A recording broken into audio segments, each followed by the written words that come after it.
particularly seeing as the Lightning have come to this festival and won their 2 games already with bonus points, so they've gone 4 in a row from their first day defeat, so they're on 20 points and already a 10-point gap to the second place Knights, and you feel this is almost a must-win for them. Each of the teams still have 7 fixtures left after today, so a possible 35 points to add, but you'll imagine they want to keep touching distance with Leinster Lightning. The other thing they'll keep in mind is when they face each other, Northern Knights are going to need to beat Leinster Lightning. It's almost like a double pointer, that one. But first job is to try and get back to winning ways here today. Liam McCarthy just coming into a bit more form with the ball. As I say that, he bowls a wide one, but he looked a little bit more sure of himself yesterday. Took his first wicket in the festival. Yeah, I think we referenced that in the earlier game as well, with the likes of Jared Wilson earlier today, but more importantly yesterday, and a few other bowlers do just seem a little bit more comfortable here. Whether it's just the conditions are really helping them a little bit more. It was, let's say, batter friendly at Cork last week.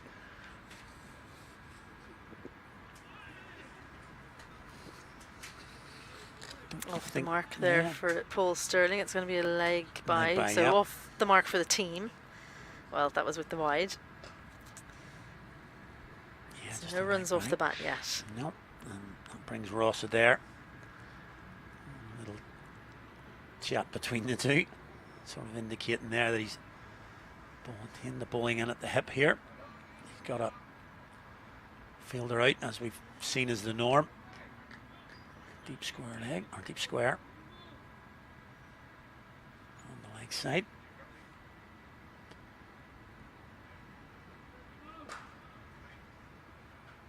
Yeah, as I say, just has the feeling of an important game here for the Knights following yesterday. Nice shape in, just tucking Adair up. I think as well, the coaching staff, we were talking about it a little bit, weren't we, what they would have spoken about after that loss. And sometimes with the 7 over dash like that, 81's a lot of runs in 7 overs, and from what the batters and what the players have said, yesterday was pretty tough to bat on out there. You needed someone to get going, but you have no time to get in. So once the wickets started going, they just couldn't figure out a way to win the game. More like a baseball shot to mid-on. Josh Manley slows it down. Yeah, I think any of the teams could have fallen to that, to be honest. Any of the 4 teams could have, had it slightly slow at the start, then you lose a couple wickets and nobody finds a way to get in, because there's no batting lineup with more firepower than the Northern Knights in the competition. I think that was the key. Didn't think there needed to be too many runs off the first over, just did not lose the wickets that they did. They lost a wicket in the first and second, suddenly 2 down. Good shot from Sterling up on his toes, but there's the other boundary rider in the shape of Ben White. So single off the last ball, and a fairly sedate opening over no boundaries, so 4 without loss. So yeah, sort of losing a wicket in the first, losing a wicket in the second then, and suddenly the run rate went from about 11 and a half up to 14, 15, and suddenly then the next guys feel that they've got to go from ball 1 and try and hit 4s and 6s. And I don't think this is the ground where you're really having to push for 4s and 6s. If they come, they come, like we saw from the Lightning earlier on. They can come, but starting off immediately hitting ball 4s and 6s is very difficult, and they just got into a bit of a spiral, and it just went from bad to worse, really. Yeah, I think for the Lightning earlier, those players that were scoring boundaries, they did it after facing a good few deliveries. It's not a come in, unless you're Seamus Lynch, of course. He comes in and hits 2 boundaries in 2 balls yesterday when the game was all but gone for the Munster Reds on that occasion. Josh Manley will bowl the second over, his customary warm-up, where he looks like he's throwing something into the ground.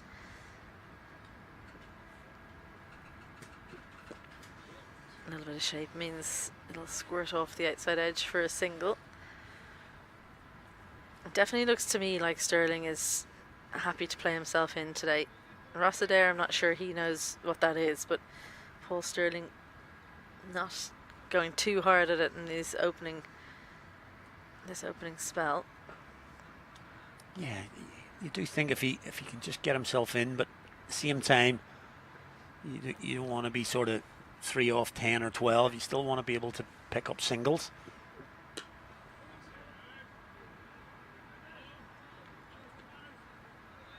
If you're not trying to hit the boundaries early, we're sort of bemoaning the fact that they went a little bit yesterday. We understand 81 off 7, and it wasn't easy. More the sort of manner of it yesterday, I think, that hit home.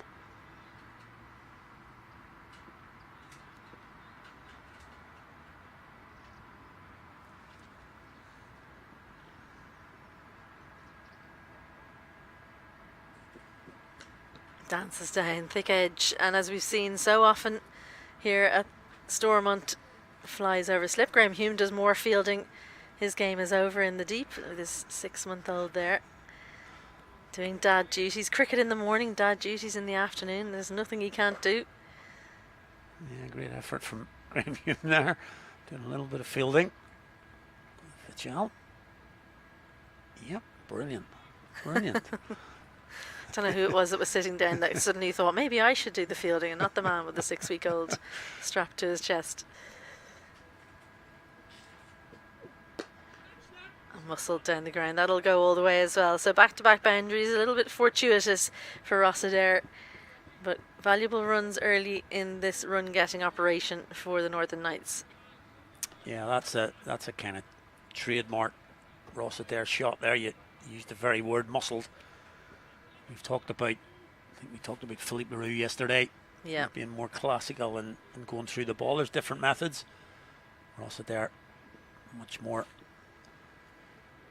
muscular and sort of hits that towards the boundary too long on.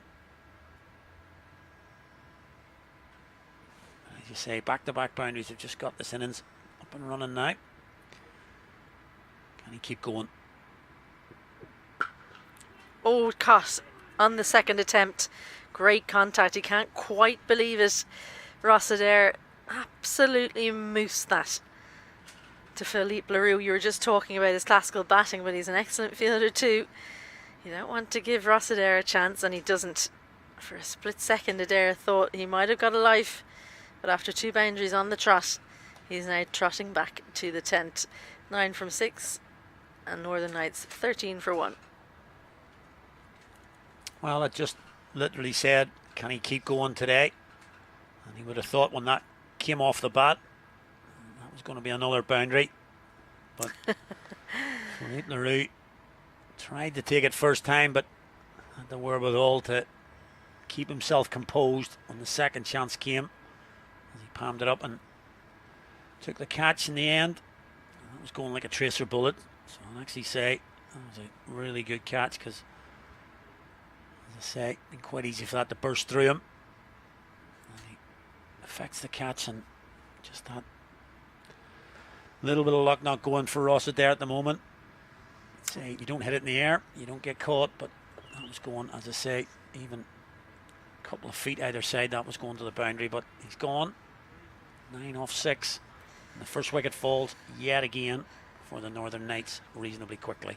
Yeah, that was travelling at an unbelievable rate. We saw Tim Tector play a very similar shot to be dismissed in the first game today. That one was hit maybe twice as hard. James McCollum goes back to his spot at number 3 today, and he starts off with the boundary. Very edgy looking, but off the mark. Yeah, not the greatest piece of fielding there from Junior McBride. He's down on the boundary. And James McCollum comes to the crease. And again, not particularly where he would have hoped to have hit it, but he'll take the runs as it's his first runs. And goes to the boundary. Unlucky Junior, that was in our top corner. So 17 for 1 off the first 2. That over had everything, because there were a couple of deliveries that if you got a wicket off them, you'd say, yeah, I deserve that. If you're Josh Manley, the one ball that was short and wide is the one that actually takes the wicket. There's no justice for bowlers. I I think he'll take that. I think he'll got a couple of boundaries, but getting rid of Ross Adair, I think he'd be happy enough for that, even though he's gone for 3 boundaries in the over. I'll change it up. McCarthy's only going to bowl 1 from the city end, and John McNally takes the ball.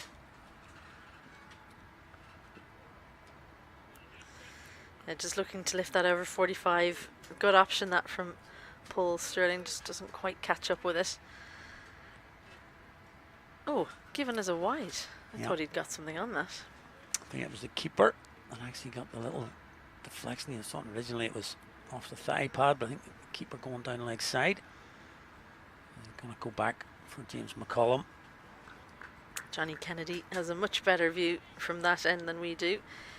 His partner today, Aidan Seaver at square leg there.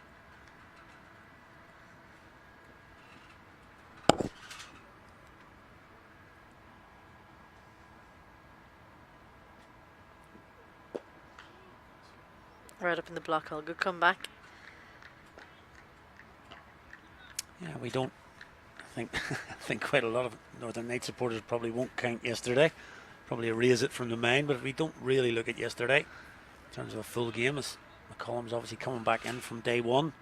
Top scored that day with 65, player of the match. And didn't play on day 2 or day 3. And I think he came in at 7 yesterday, something 7 or 8 yesterday.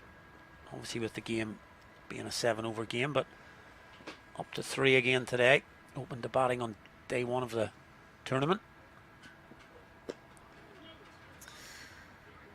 Yeah, he's in for Neil Rock, who I'm glad to say is up here in Belfast, but not playing today.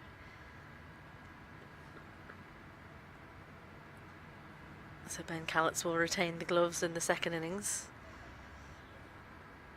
He came in at number 3, wasn't it, yesterday, yeah. Ben Callets, and was expected to just blast the ball to all parts, but it's a tough track to get in on, as we saw. Yeah, good stuff from McNally. 3 dots to follow that initial wide. You talk about Sam Topping has obviously excelled in this tournament. We've talked a lot about his ramp shots. How long do we think before James McCollum pulls it out? Well, I think maybe a slower ball coming from John McNally, so it could be risky. There you go, you called it straight up. Hassan Khan takes an easy catch.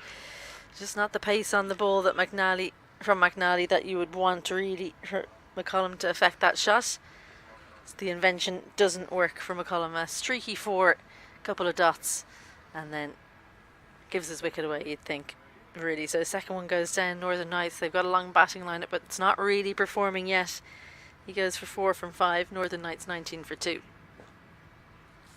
Yeah, just had the feeling that a little bit of pressure on with those 3 dots. Let's go to a bit of a release shot now. It wasn't the ball for it. Zibur Hassan Khan, comfortable enough catch for him. 2 down.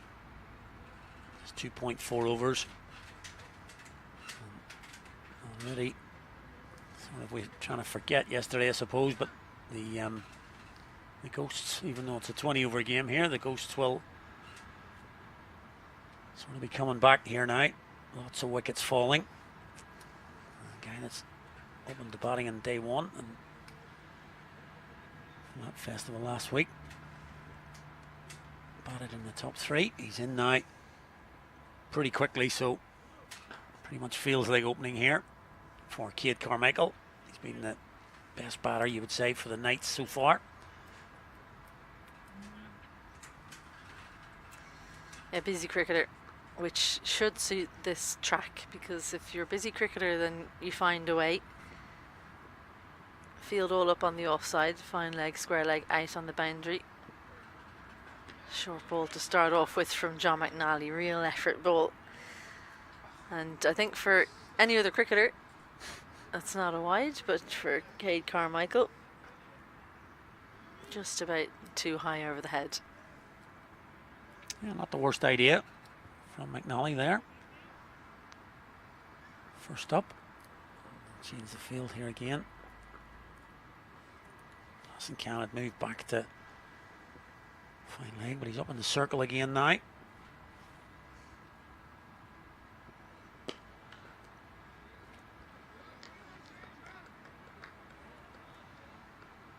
Bowled really well yesterday. Did John McNally.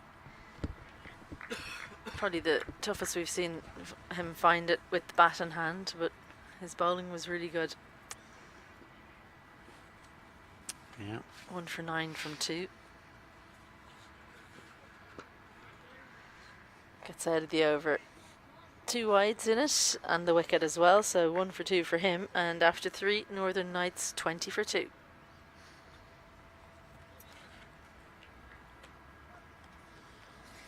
Yep, just chatting to a few people in between matches there, and sort of talking about how this particular ground and track might suit Cade Carmichael, because we've talked about it for the past 2 days about running between the wickets and turning those ones into twos, which Tector and Tucker did really well, and also the Northwest Warriors did well yesterday as well. So Cade Carmichael could be an important player here, but I think Stirling has now become important as well, because in the last 2 wickets they really need a big innings. He's not the captain of this interprovincial team.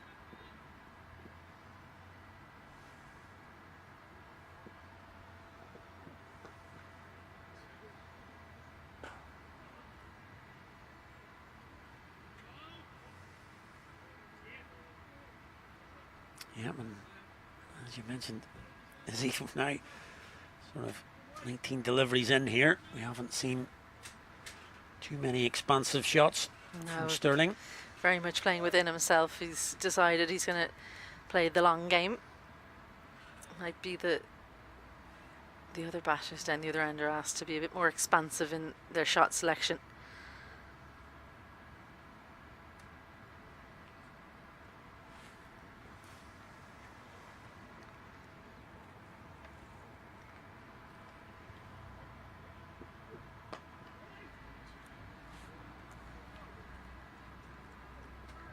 Suleiman Safi does the fielding.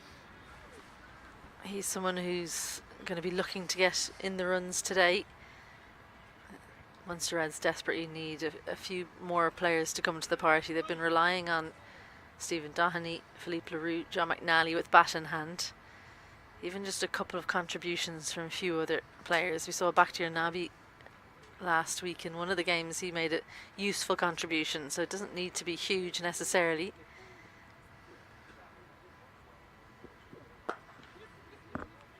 Single taken, easy for Cade Carmichael. He's so quick between the wickets. Yeah, that's his game. As I say, in a 50 over context, that's how he likes to score his runs, to get away. Nice and quick, dropping into gaps. Different format here, but again, we play something similar.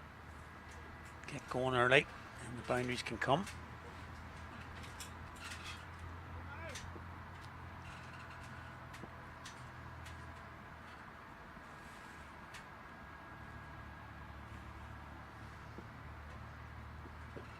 There's the short ball, good height on it as well.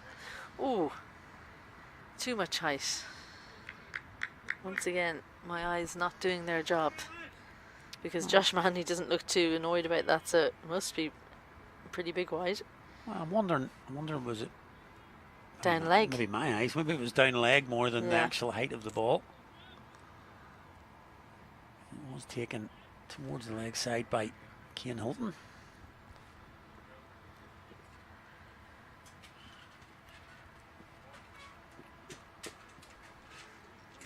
A little bit leg side. This will be a couple. Ben White comes around.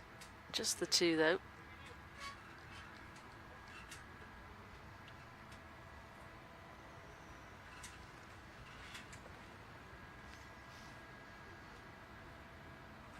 Yeah, quite interesting there on that ball went out to the boundary. So Brian Stirling, Paul's father. He just caught on screen there actually. Cade Carmichael's father is here as well. So both on screen. There he is there, and just in the background. Two boys out in the middle.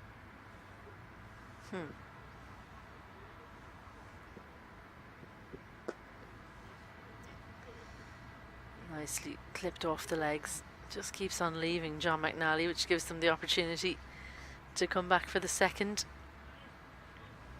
Yeah, that was one of those ones that you saw John McNally. You just thought he was going to reach down and pick it up. It just kept going away from him. Might have been worth a slide earlier on. He might have been able to cut it off. Slip out into that mid-wicket area.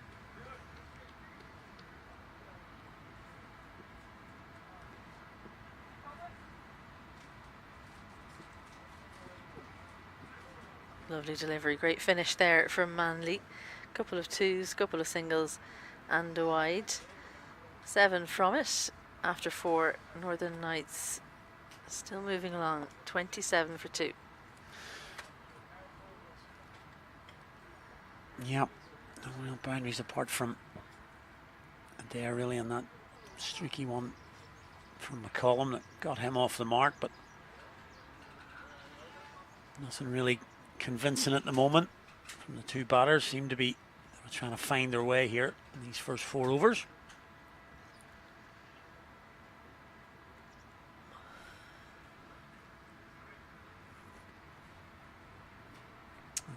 I think the power play has been difficult for the Reds so far in the tournament, and they've conceded the most runs in the power play, so they'll be delighted with the scoreline at the moment, including those 2 wickets.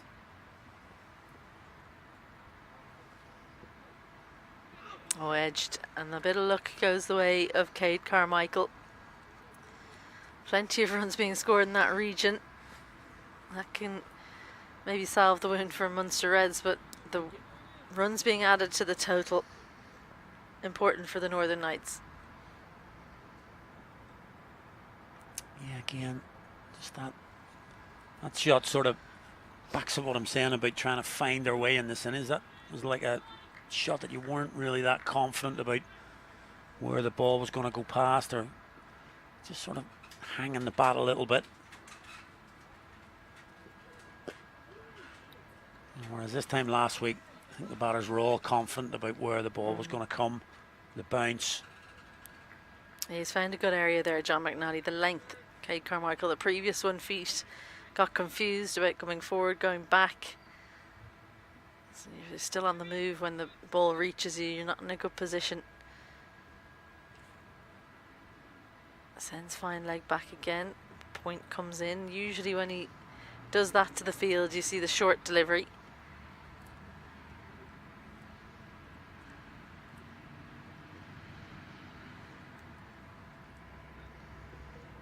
Short and outside off, so almost like a double bluff. Everyone up on the offside. I think he's supposed to bowl that in at the body. Fine leg and square out. Gets away with 1. Yeah, funny when that happens, we do say a bit of a double bluff there, but maybe it was just a poor ball. Yeah, or maybe it wasn't even a bluff. It was always the plan. Or it's kept the field the same for this delivery. In at the body this time. Well executed. So he manages to eke out 2 dots from that plan with the square leg and fine leg out. Kind of reminds me a little bit of Matthew Humphreys with the control he has over where he wants his fielders and for different types of deliveries. Particularly impressive from a youngster.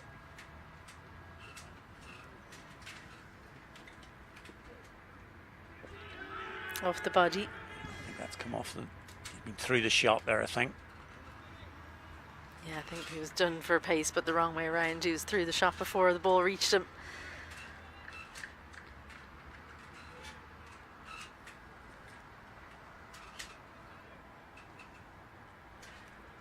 Yeah, so again here now you can clearly see well through the shot.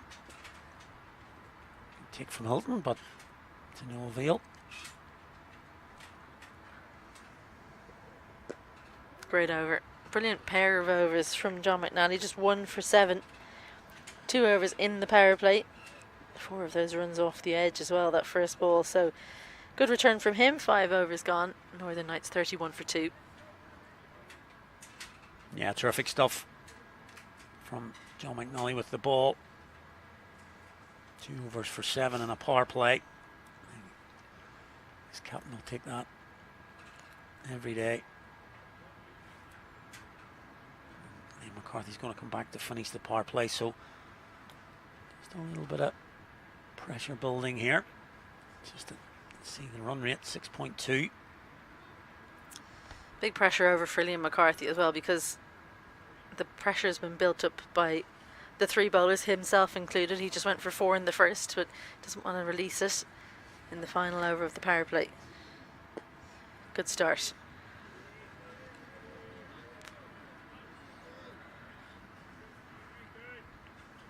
Yeah, I wonder if that conversation pre-game, we obviously referenced it in the last game that the Knights were here, obviously watching quite a lot, the coaching staff. I wonder if they said what we were kind of talking about, that definitely not looking at a 180, 190 par here. It might be a 150, 160 maybe. Yeah, I do think that Northern Knights, if they have a good platform, they can launch at the back end, but you're looking to score heavily in the last 5 or 6 overs if you've got wickets in hand.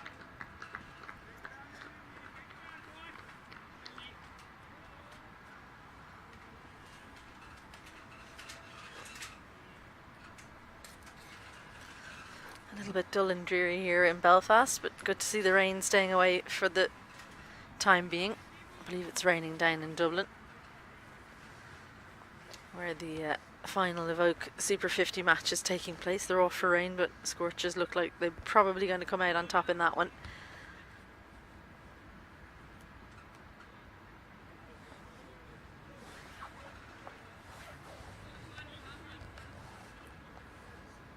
Yeah, never really get this. Stand and just stand, never move. No matter how many times you push them away. Just me.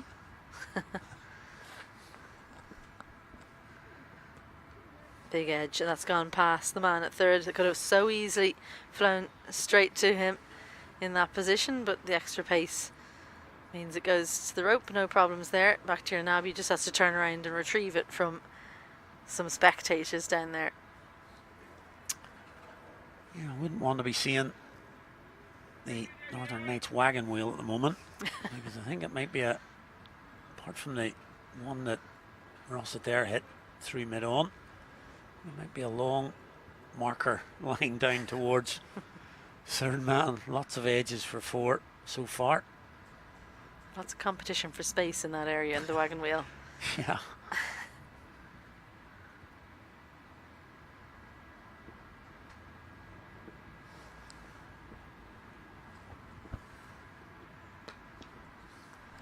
That's more like it from Paul Sterling, an area he really likes to hit square leg and fine leg the 2 out. They'd brought the man in at deep point, and Ian McCarthy just a little bit of width. Sterling helps himself. Well, that's the most authoritative shot. Top of the bounce, threads the gap. And as you mentioned, it brought that man up. So once you go past the infield, you run away for 4.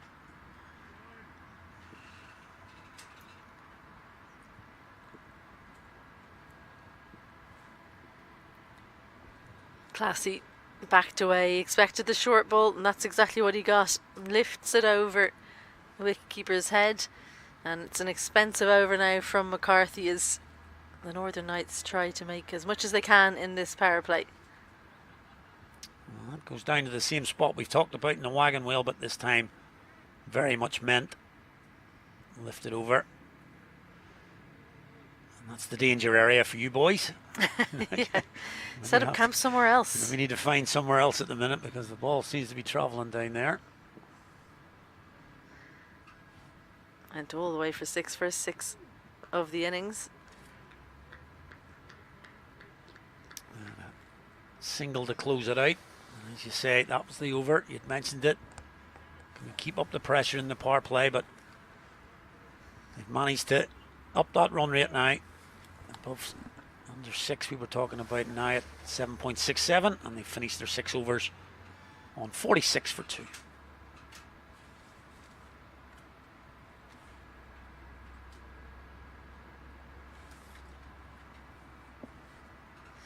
Ben White into the attack straight away outside the power play. John McNally replaced. Just 1 for 7 from him from that end, from the City end. But as the field spreads, the spinners will come on. Plenty of other bowlers to call upon for Stephen Dohney. I saw back to your Nabi yesterday. Also was pretty impressed by Zubair Hassan Khan, who got his first opportunity in that loss against Leinster Lightning. Well, Ben White going to come on here. We've talked long and hard about this game last week. Stephen Dohney took all the plaudits with his 150, as you would expect, but came under the radar a little bit. Ben White took a 5 for it. Little dab to third. Nabi in the action. That really is unlike Paul Stirling, isn't it? Just trying to use the pace. We're used to seeing him take on the spinners down the ground and over mid-wicket.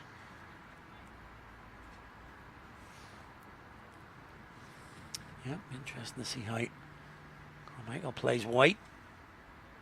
5 from 10. Yeah, I'm just going to say that they've moved Nabi across now.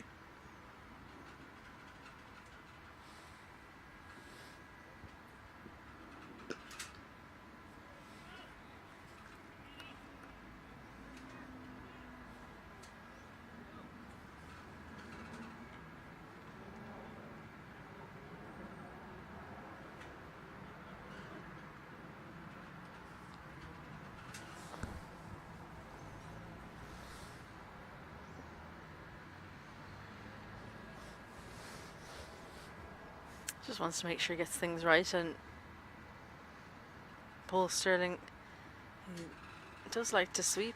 Might have tried to hit it into that vacant 45, so deciding to have no mid-wicket rather.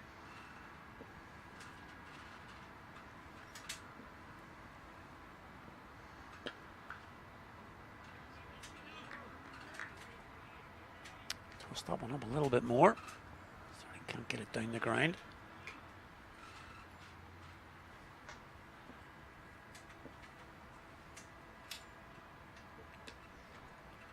Lots of work to do for Liam McCarthy. I don't think he'll manage to get there.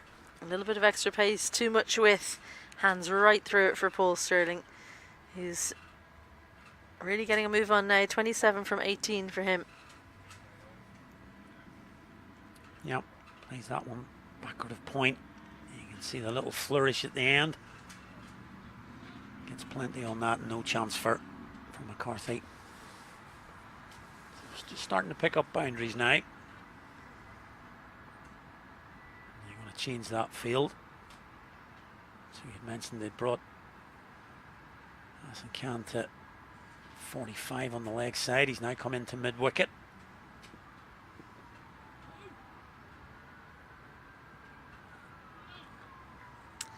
Yeah, the gap is 45, so it's just whether Paul Stirling looks to target that area or just sticks to his strengths forward of the wicket. He's moved him again. Getting the shuttles in, Zubair. He's thinking, oh, I hope I don't come on to bowl too soon. I've had to do far too much running and I haven't even really had to field the ball. Stirling puts it exactly where Hassan Khan was. Paul Stirling has absolutely no intention of trying to get back for 2 though. So it's the boundary and 3 singles in the over.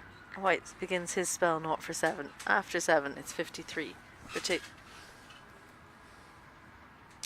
Looks like they're going to stick with spin from the Dundonald end. Back to your Nabi. These lovely little blue shoes. Really stands out there in those blue trainers. But yeah, an energetic little cricketer. We've seen him over the past 4 days of festival cricket. And Jack in the box. Plenty of energy. I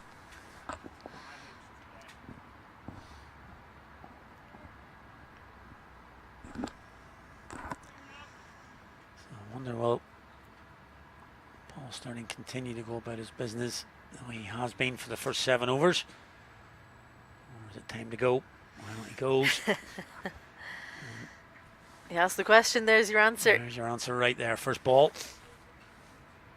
He would have preferred to collect that for his son, Cade Carmichael's dad, but he'll do the fielding over the boundary rope for Paul Stirling as well. Just straight, a little bit too straight here, Nabi, and a little shuffle from Paul Stirling just to open up the body. Means he's able to lift it over that 45 area for another boundary.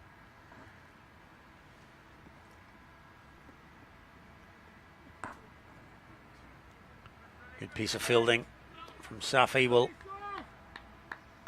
almost certainly save back-to-back boundaries. Saved 3 there. Tell you what, I had absolutely no idea what was happening because we got Josh Manley in front of us here and I couldn't see past him. I thought, is it 4? Is it a catch? Yeah, there's plenty of traffic in your way. I've got a little bit of a 2 feet to the right, so I could see a little bit further. Carmichael works it down to that man you're talking about, Josh Manley.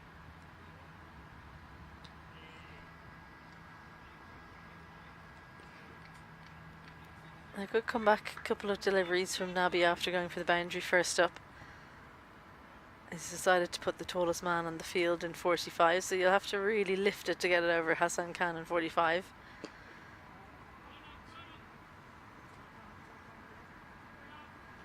Very different look, isn't it, to how we saw from the 2 teams this morning, who every single time it got bunted either side, particularly into the leg side, they were sprinting up and down.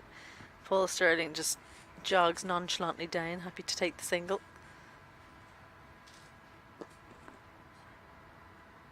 Doesn't really suit Cade Carmichael, who pushes it into the gap and asks Paul Stirling to run 2, and he happily obliges.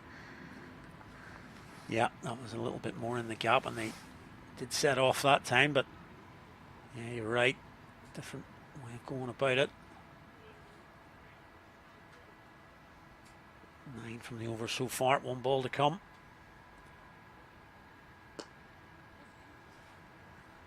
Pushing for 2 again. This time Ben White in off the boundary, keeps it to 1, but 10 from it. 63 for 2.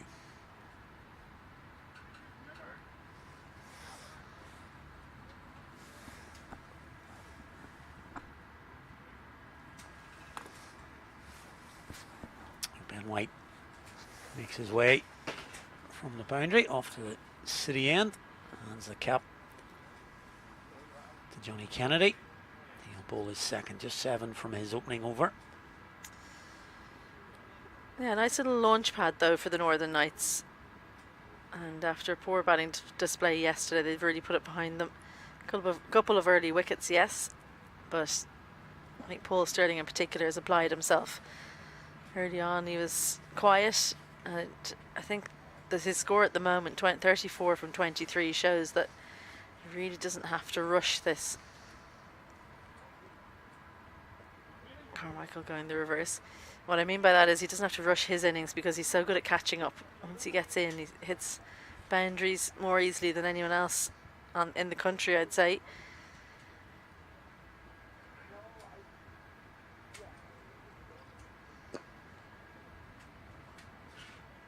Again, happy to jog through for 1. And we've seen Stirling try and use the pace of White rather than try and bludgeon it down the ground. I think we might have moved past that now. We're into the 9th over. I'm not sure we'll see too much more of that. It looks to try and get it between those fielders.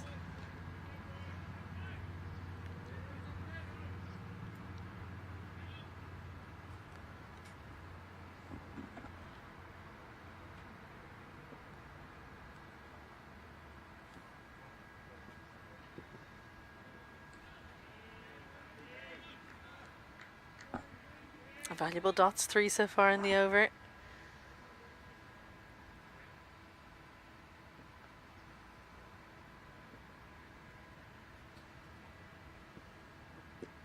And another one. Yeah. Last ball of the over now. Stirling trying and absorb it still. Or is he trying to pick up the pace here? He's happy to absorb it. Yeah, just a single from the over at 9 gone, 64 for 2. And that's put a stop a little bit to the scoring rate of the Northern Knights, who were going pretty well for a few overs there. Yeah, we often look at overs back to back, you know, and put them together sometimes and say, well, that one's only gone for one. Does that then rank up the pressure on this particular over on the two batters? You've got to catch up on that over. And then does that create a chance for the Reds? That's why dot balls and tight overs are so important, because they then create the possibilities in the next over. Yeah, 10 came from the previous over, so it was a good comeback over from the Reds in general.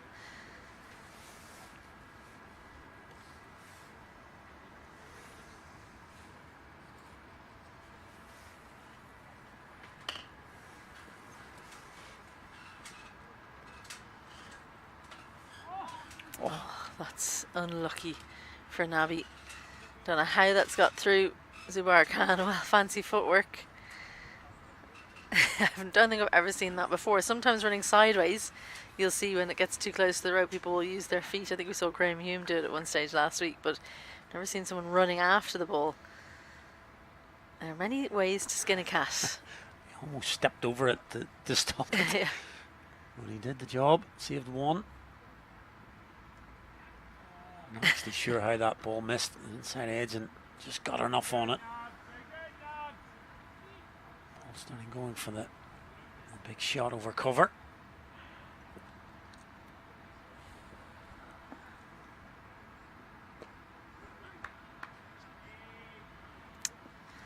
Cade Carmichael so keen to take those singles. Paul Stirling's not keen at all.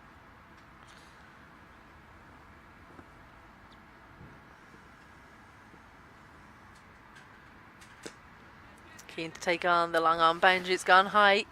Does it have the distance? Just about. Josh Manley just felt the ball was going away from him for a very long time. And almost a good plan paid off, but just about has the legs to go for 6. Yep, just enough. No real momentum in the shot in terms of coming down the wicket, but playing from a standing start. Just got enough on it. You say it just went away from Manley a little bit.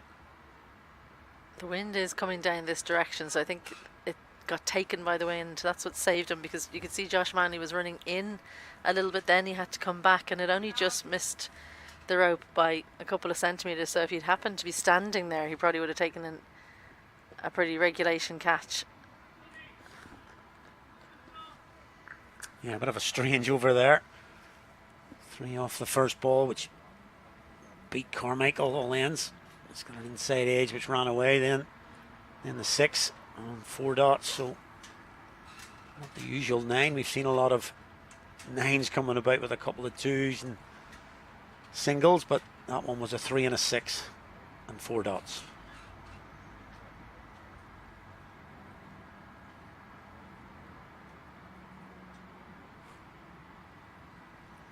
That's 10 gone, that's halfway.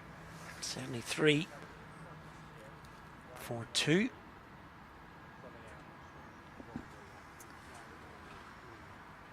And Josh Manley, after trying to affect that catch, he's going to switch ends and bowl from the City end. 1 for 20 from his 2, but I really don't think that reflects how well he's bowled. He's gone for a lot of streaky 4s through the third area.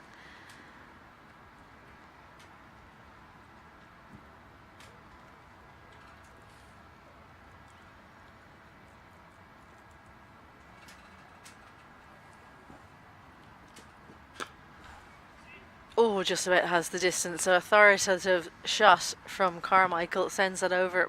Stephen Doheney in extra cover. More fielding to do for his dad. Cade Carmichael says, "Here, Dad, fetch this one for me." The last one was off Stirling, so as you say, be a little bit happier that it's his own son getting the runs here. Just got enough on it.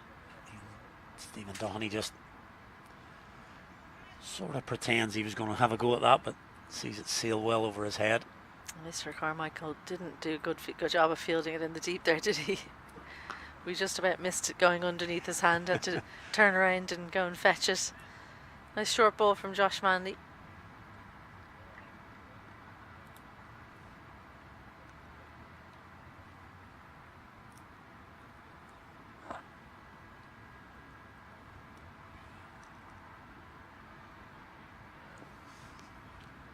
Real difference from Paul Stirling from some of the other batters that have made decent scores this week and last.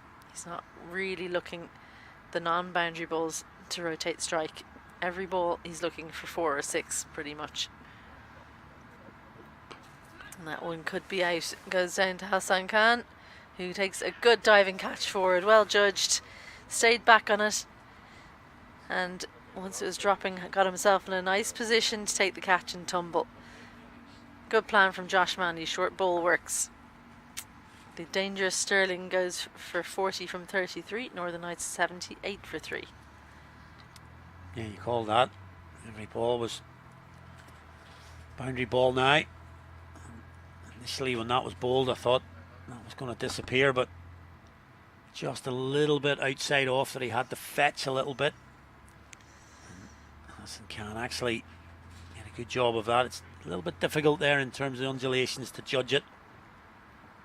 He did so well. Yes. Stirling goes for 40.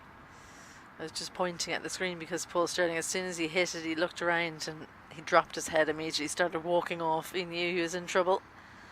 You're always best off waiting. We've seen a few drop catches, haven't we, in the 5 festival days we've had so far. Munster Reds the first day, in fact, I think they dropped 3 or 4 chances. Yeah, they were definitely rusty in the field that day. Been better since, and I've seen an upturn in their performances, and yeah, it's a big wicket there, as he had mentioned. So it got in. Can't just kick on to that big score. Another wicket falls for the Knights. And just as we go past the halfway, maybe just breaks a little bit of that partnership. Morgan topping out in the middle at number 5. Powerful batter.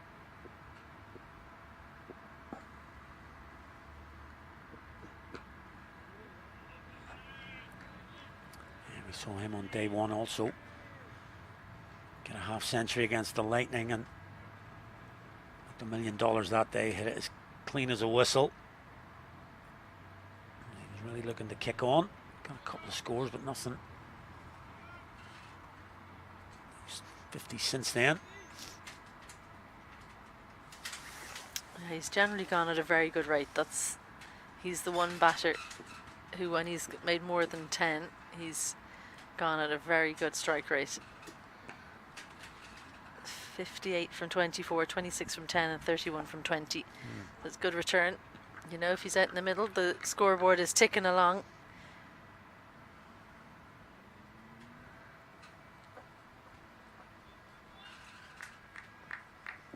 Yep, likes this ground.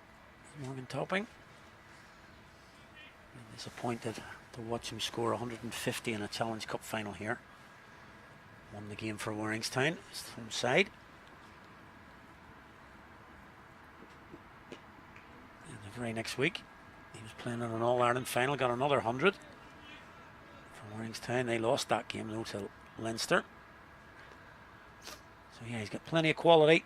These two have shown they're now firmly established in the Knights team, Carmichael and Topping, but a bit of work to do here now with that wicket. 79 for 3. Yeah, just the 6th in that over, and the wicket of Paul Stirling's a valuable one from Josh Manley. The change in ends bearing fruit.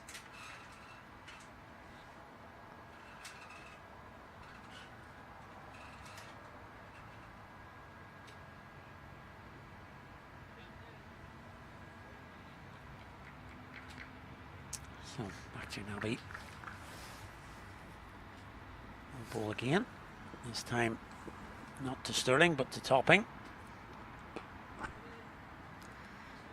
Now 2 fielders in on the one there. Philippe Leroux on the leg side and Stephen Doheney on the offside, really hunting to save the singles.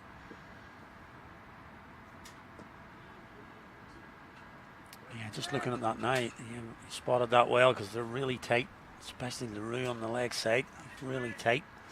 Yeah, well, I think that's the way to go, because you've got your fielders in the deep on the leg side, so unless you think you're going to get a catch on the ring, you're better off being tight and hoping that they find you on the leg side, save the single. Yeah, we might see the change in dynamic here, this ball in particular. Good work from McCarthy, because these two now will start to look for twos. On the deep. You can see the real intent there. As soon as they set off for the first, they were thinking the second, but well read by Liam McCarthy. Thick edge, and that's their favourite area, the Northern Knights. Third, particularly down towards that end, has been peppered with boundaries. Good bowling, not rewarded once more. Nabi, a forlorn figure. Yeah, be disappointed. He's kind of topping edge there, and there you can see frustration. He's seen that quite a lot, and no chance for Solomon Safi. There is Leroux. Twice now he's been picked out in mid-wicket, saves the single.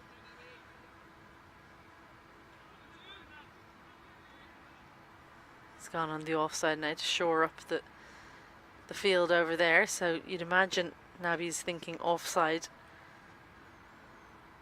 Topping runs straight past one. A sharp take from Cian Hilton, and Nabi, rewarded after frustration earlier on with a thick edge, gets the valuable wicket of Topping. He's had a good couple of weeks, but he can't make a big impact on this game. Goes for 6 from 7. Northern Knights 85 for 4. Yep, congratulations handed out by skipper Doheney to bowler and keeper. Just trying to work that into that gap, so good captaincy as well from Doheney, leaving the gap at mid-wicket. You can see playing all around that one. Topping. Good work from Hilton. Keeps his eyes on the ball.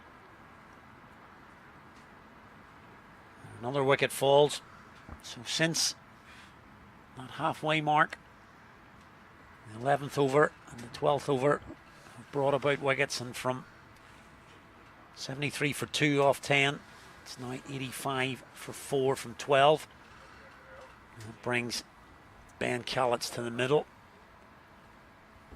There's your scorecard. 2 double-figure scores. Sterling with 40 off 33 and Carmichael with 20 off 21. But Adair, McCullum and Topping all going for single figures, and 85 for 4 off 12. Could go either way this innings. Important partnership now, these two.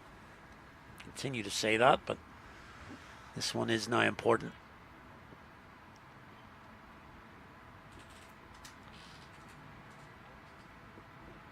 Josh Manley continues to hurry the batters. He'll finish his spell now from the City end. 2 for 26. How he'd love to get a third. Either one of these will do. He doesn't mind which one. If you can get one of these two out, then Munster Reds can really start to try and nail things down. Can they keep Northern Knights to something similar to what the Leinster Lightning did against the Northwest Warriors earlier this morning? Yeah, interesting that they're going to bowl out Manley here. Just the 13th over. But you're right, if he can pick up a third here.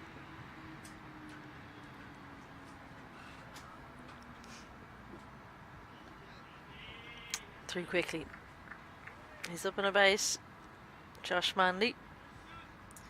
Yeah, not dissimilar in terms of how they've accumulated their runs to Northwest Warriors earlier today, who batted first in that game. After 10 overs, they were 78 for 2. Northern Knights 73 for 2, and that was when they started losing wickets. Northwest Warriors, very similar to the Northern Knights. They need a partnership here. They dearly love Carmichael to go on and bat through.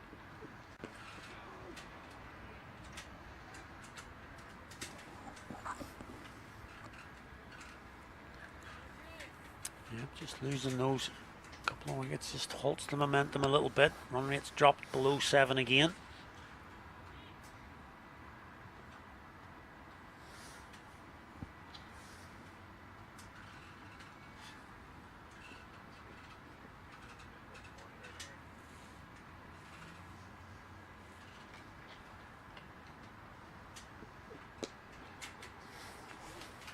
Collins will get off the mark. Just one.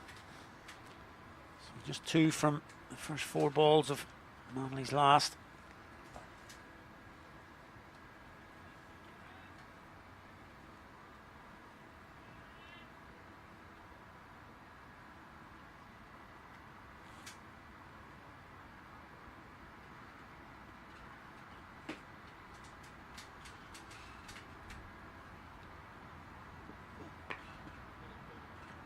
Should be 2 there. Yeah, it took Josh Manley a while to get going, so it should be an easy second. I think that's what you call a miscue. Tried to pull that. We got too high on him, really. It's under edge. It's just trickled out into the leg side, but realised pretty quickly there were 2 runs on offer.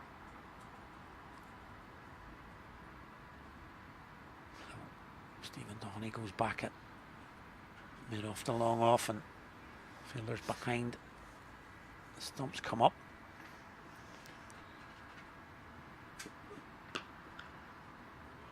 And again, doesn't really time that. He'll take 1, ends the over. Good spell from Manley. Probably better than the 2 for 31 he has. A little bit unlucky in his first over. He'll still take that.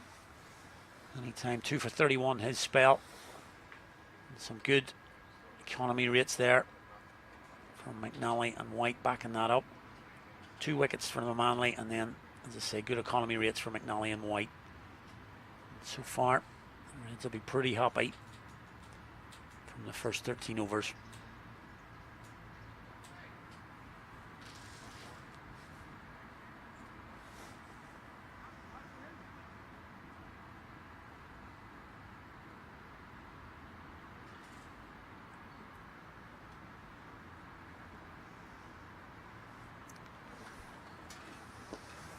Clearly looking to come back for a second. Ben Callett's just not as quick as Cade Carmichael. So never a good sign when the person on strike gets their ground before the non-striker. More of a hitter, you'd have to say, than a runner, Ben Callett's. Elegant stroke maker that adds power to some lovely looking shots.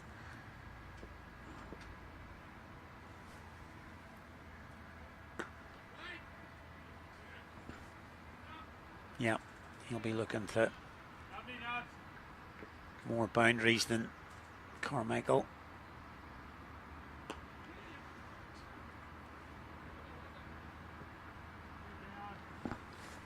Good quiet spell this for Munster Reds. They just want to keep on bowling dots, go for only ones. Since the 10th over, they've only added 19. And those 2 wickets as well, so definitely a good little period for the Reds at the moment. That's a good shot.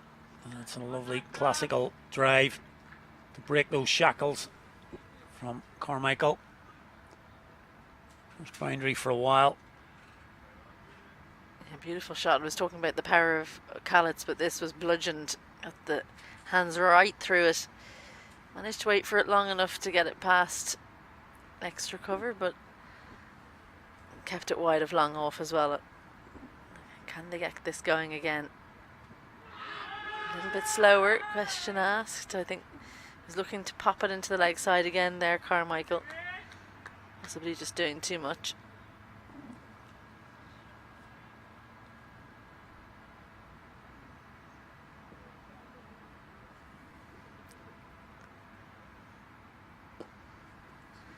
Manages it this time, but way too good a contact to come back for the second. So decent spell that from Nabi, 1 for 32 in his 4 overs. Both himself and Josh Manley bowled out now. You got to take a little bit off these, kid. He's hitting them too well. He's looking for the 2s. That was the shout. Just outside off. He'd had gone a long way across. But yeah, he's hitting them too well out to Ben White. Not going to get back for 2. Aforementioned Ben White is going to come on now. His economy rate just 4 at the moment. And the Knights are going to have to work out a plan here to score off him, whether it be trying to hit boundaries or 2s. Big open spaces here at Stormont.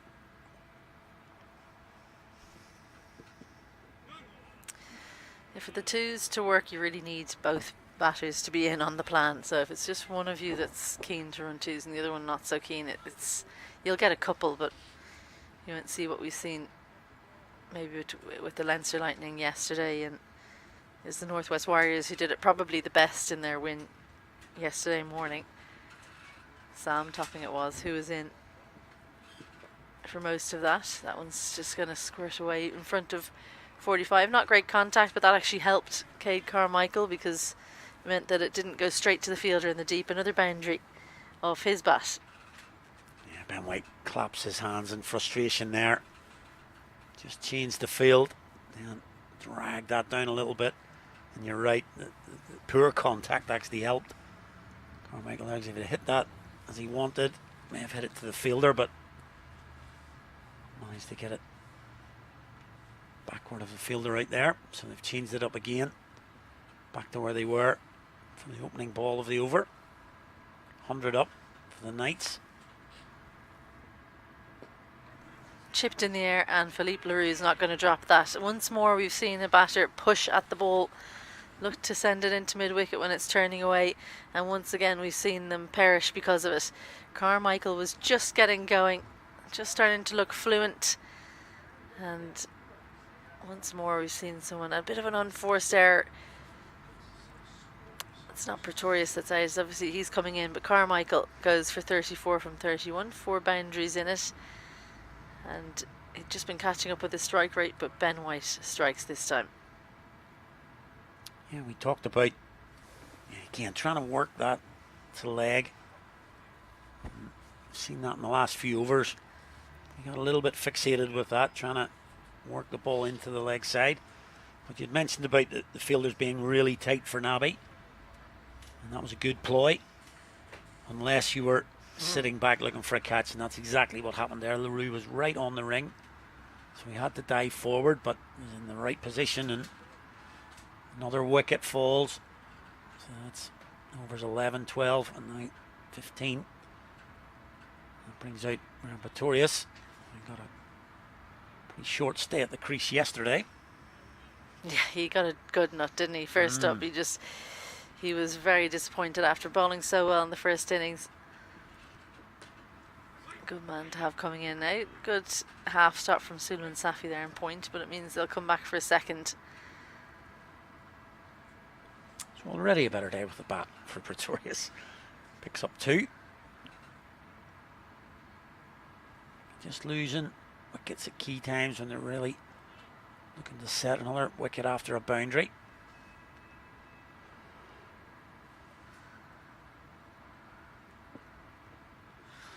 Oh, just pushing at that one. That's the kind of shot that the edge won't fly down to third. We've seen plenty of those, but it's probably find its way into Cian Hilton's gloves. If you want the edge to go to the boundary, you have to flash hard. That's what we've learned here today. A fruitful shot, the hard flash outside off stump. Has been.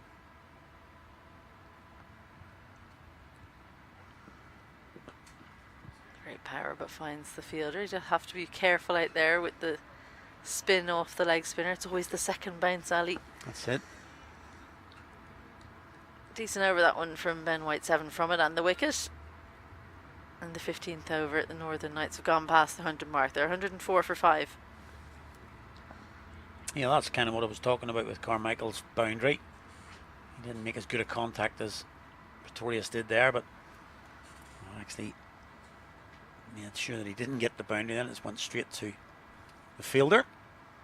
So Pretorius moves to 3, Callett's on 2. The important thing is that these two have only faced 5 and 3 balls. So they've got to start again. Really, and not much time now. Just 5 overs to go, and they're going to bring Joe McNally back. And you feel that Knights have got to own these last 5 overs.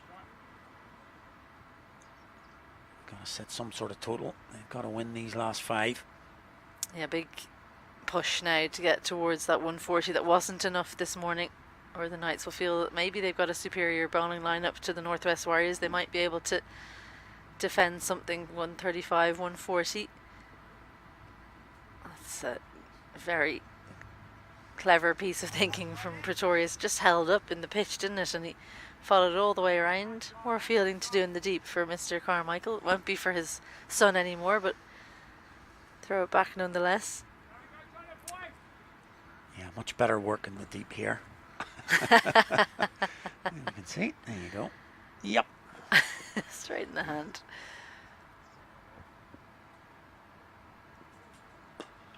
Slower delivery hit towards his field. Much more what his field is set for, that type of delivery.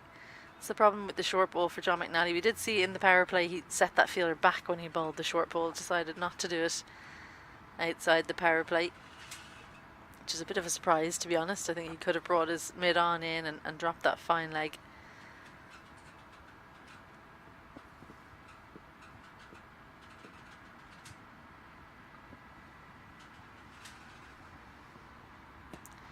Full toss, and you don't want to hand that to someone like Ben Callett's. He's got a long, languid swing, finds the gap between the fielders, doesn't even really need to try and hit it hard.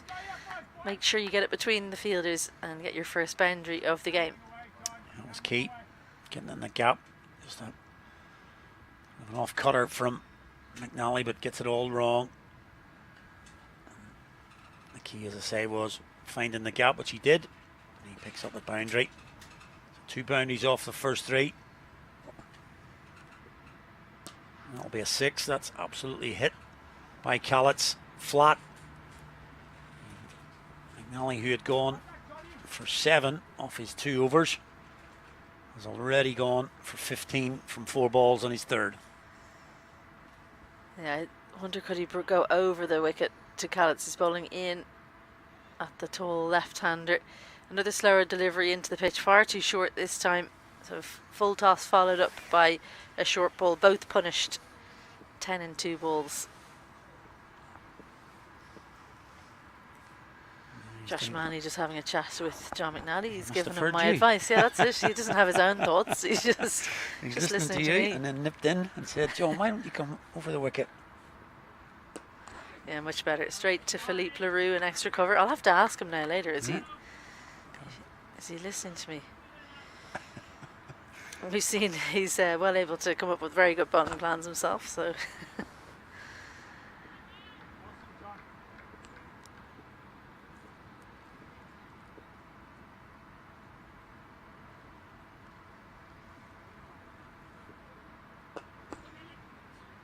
Oh, that's just skidded through. Very unlucky.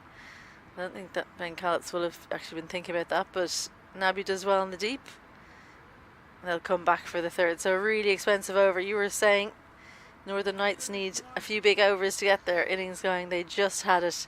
18 from that over, and after 16, Northern Knights 122 for 5. Yeah, I wonder, do we look back on that over? Say John McNally had bowled 2 in the power play, where you would really expect to go for quite a few, but had just gone for 7, and we're now in the back end where again it's difficult. Just those couple of a little freebie, a full toss. They have just got Callett's going, and next ball he hit really cleanly. And then we've got Ben White to finish his spell. He's just gone for 15, so can he finish it off, or will he have the same fate as McNally and suffering his last couple of overs? Last one for White. As I was saying, maybe just the momentum now as we enter the final stages of the innings. 4 to go. Manley bowled out. White will be bowled out. Nabby bowled out. So he wants to stick to 5 bowlers. It means that Liam McCarthy will have to bowl 2 and John McNally will have to bowl again now. Just wonder, would it be worth a dip having Zubair Hassan Khan bowling over? Yes, it's late in the game to be bowling your first, but you have to be adaptable as a T20 captain and bowler.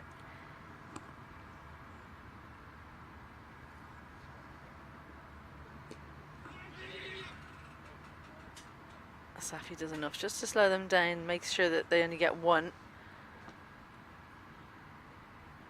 Yeah, I wonder, was the plan not to bowl him at all today? Hassan Khan not to bowl at all, or was the fact that their bowlers had started so well? Just thought, keep going with what we have now. Yeah, I think it's the latter. Yeah. Great placement from Ben Callets. Just gets inside the line. Doesn't need to do too much with it. Beats the fielder at deep backward square. Bottom wrist just bunting it behind for another boundary as the Northern Knights making a late dash. Placement here, really like this.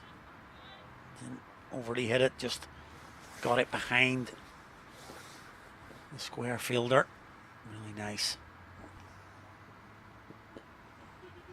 And just pushes that into the leg, looking for 2 straight away. And we'll get it comfortably. Yeah, he put his hand up. He was saying to Pretorius, no, just 1. Pretorius just took off, and it's the right call, but Philippe Leroux was trying to throw it to the right end. He'll swap. You see his throw maybe not quite as good as Swapnil Modgill's, so they've switched positions.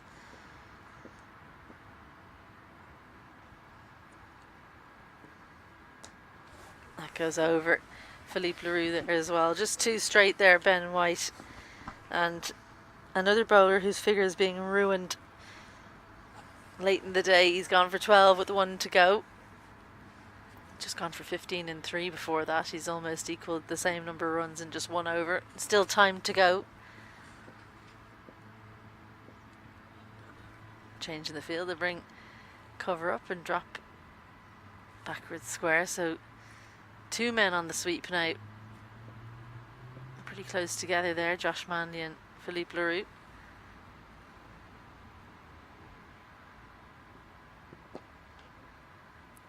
Happy to take 1 off the last ball. So back-to-back overs for the Knights. Really, they've won those 2. They can win the next 3. Score something similar. They're up around the 160 mark then, 165 maybe. 31 in 2 overs, so if they can continue on their merry way, got 15s, they'll add 45, 180 will be very, very good. Liam McCarthy replaces John McNally from the Dundonald end. I think the most valuable thing he can do is take the wicket of Ben Callets. 27 from 14 for him. Yeah, he's really caught up. Callets in the last couple of overs. I think he was just 3 off 5 or 6 balls. Start of his innings.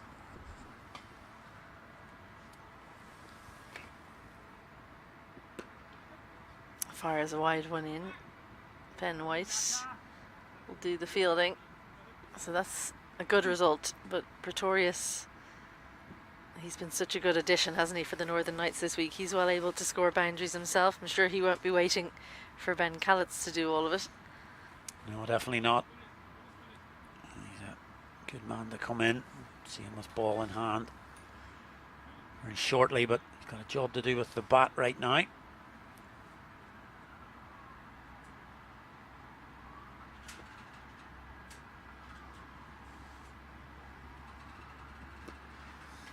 Job done for this ball anyway.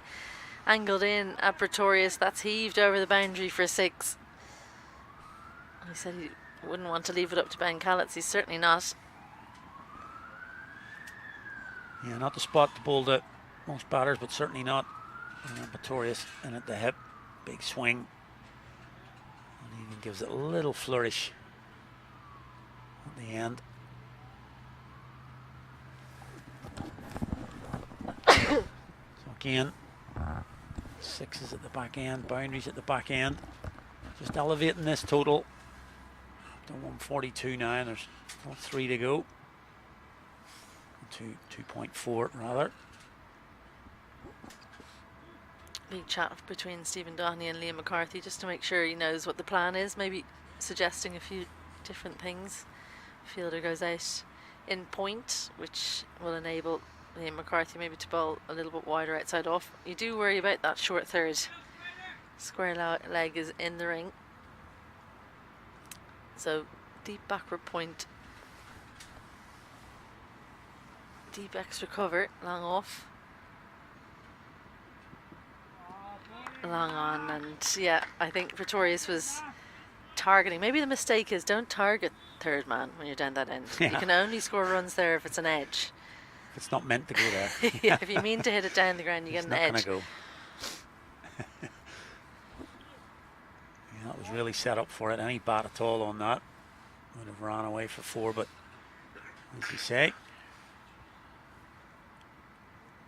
wide Yorker gets away with that, and it's a dot ball. Because the ramp, it's Q end. Callett's in trouble. Oh, I should have thrown there. I think Liam McCarthy, it was worth a little dip.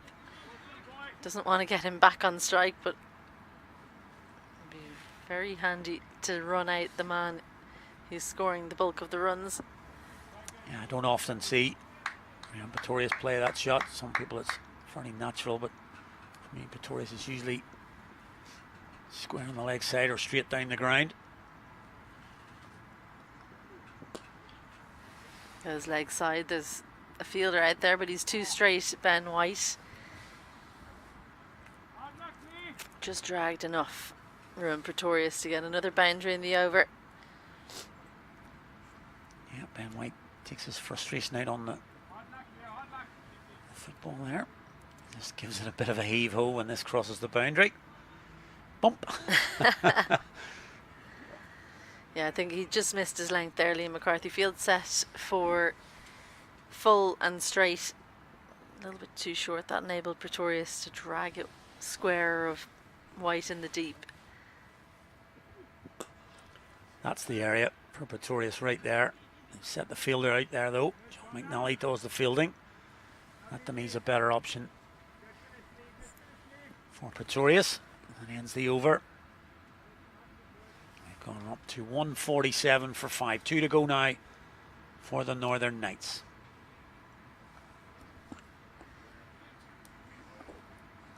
Yeah, 6 I think in that over, just not the right plan against Pretorius, and then the 4 plan is right, execution not quite there, and then 4 quiet deliveries. That's what you expect in T20s. John McNally will close out at the city end. Needs to be very, very clear in his plans. These two very different batters. Pretorius good on the short ball to the leg side. Anything that he can whip the wrists around, he can place it a little bit squarer than players usually can with the speed of his wrists, and over extra cover he's very good as well. John McNally going for the more traditional field of cover out and long off out. So there's a big gap over extra. Pretorius will be eyeing that up, no doubt. Excuse off. I think he was going over long on there. He was thinking 6 rather than 4 over extra. Yep. 21 off 12 for Pretorius, as I say, just given that a little bit of impetus here. Backing up Callett's. Now can he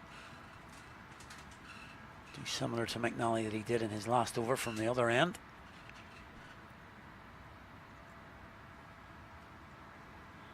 Interestingly, just takes his guard there. It looked like a middle and off guard. Yep.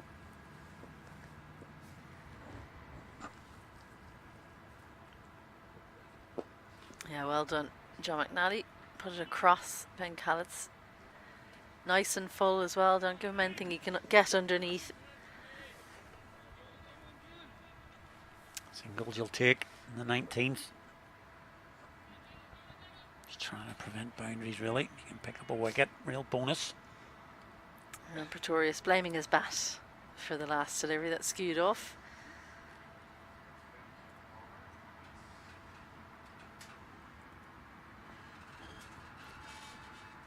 Just gives Stephen Doheny an extra couple of seconds to have a little think about what he wants to do with the field. He's having a chat with his bowler.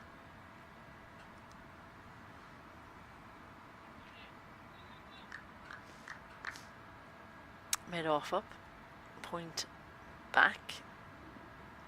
They're going back to that field, I think, where extra cover's out on the boundary. Well, nope. 2 out, deep cover and backward point. Philippe Leroux just getting ahead of himself. So once again, third is a dangerous area. Can't get too full either. Extra cover and mid-off in the ring. Right in at the stumps. Well bowled. Yeah, really good. Nice and tight. Tight and full.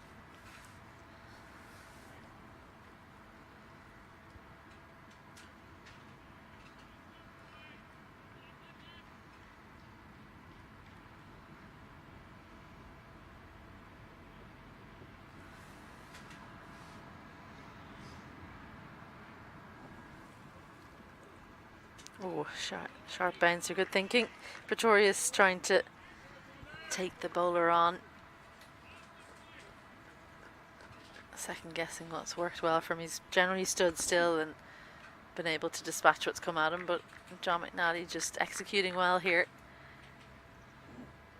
I've been waiting to say 150 up for a while. Kept my eye on that. It's been kept waiting.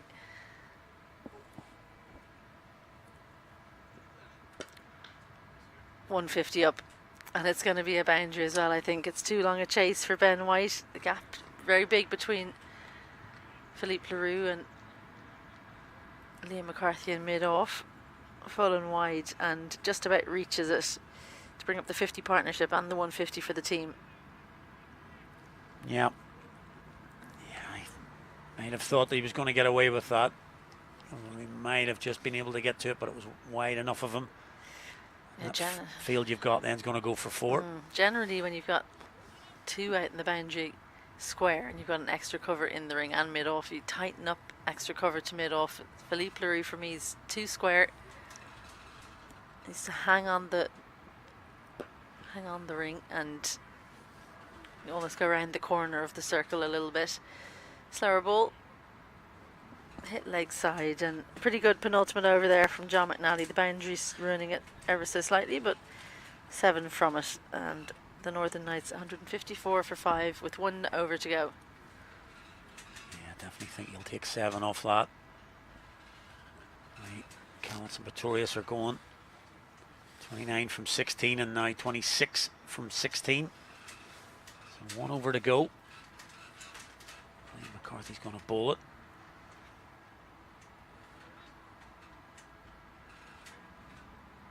So far these last 5 overs have definitely gone the way of the Knights. So can McCarthy just pull back a little bit of that momentum for the Reds here? 1 for 30 so far. Pretorius on strike. Goes for the ramp and comes off. Just missed the Yorker ever so slightly. Was in a good position. It's a good shot. Brave man to take that on. Yeah, as I say, doesn't usually play that, but early gets the right ball. I just love the position of his feet and his knees. Definitely not the way you'd be taught to do that. I think if you want to know how to play that shot, it's Sam Topping's feet that you'd be looking at. But like a good bit of bravery. It's just not, to me, it's not it's normal sort of way to go, but very effective. Tries again. Well, maybe he has got that. You've not been watching enough of Not enough of Pretorius. Pretorius, yeah. He plays that lovely. That's gone all the way for 6, so both of them 6s. If you're not what was on Liam McCarthy's bingo card, goes the full and straight again. Pretorius, who was followed a bit by Liam McCarthy, had to almost run to point. When someone's ramping well, it's very difficult to bowl at them without dropping third and fine.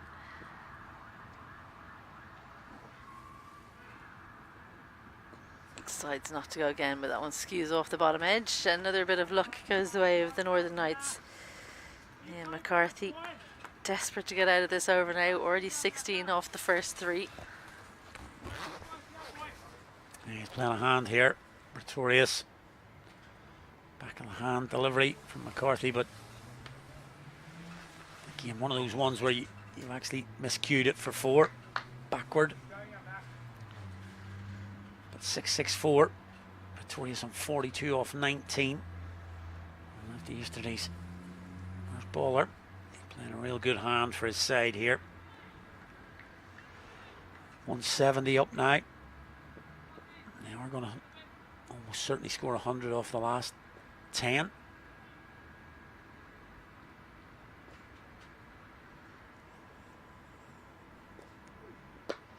Continues to bowl full and straight.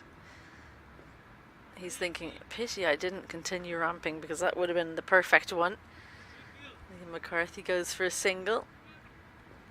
He'll be hoping to repeat that another couple of times and just try and close things out with his team still in with a chance in the second innings. 174 looks a lot better than 185 to chase.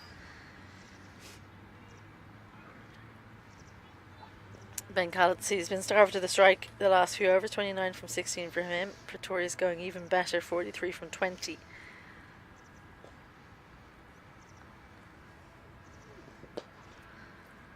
And he continues. That's good from Callett. Yeah. That's good from Callett. Sat on the back foot and picked his area. Gets it over the infield. Runs away for 4. Yeah, by now he knows where the Munster Reds are targeting across him. But not close enough really. Not the right length either. A little bit too much into the slot for Ben Callett. 1 delivery remaining, and this is a very costly over. 21 from it so far.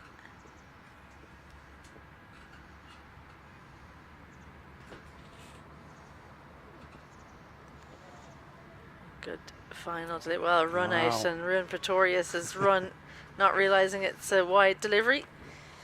So a little bit of a tame end for him. Ben Callett says, what are you thinking?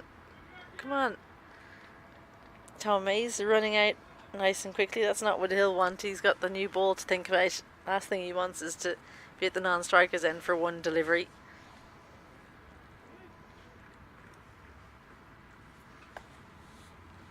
Yeah, real strange one there.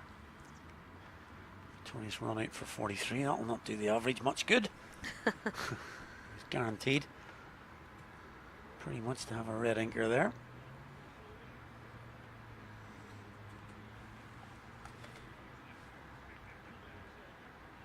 Long off goes back now for Callett's. Square inside the ring.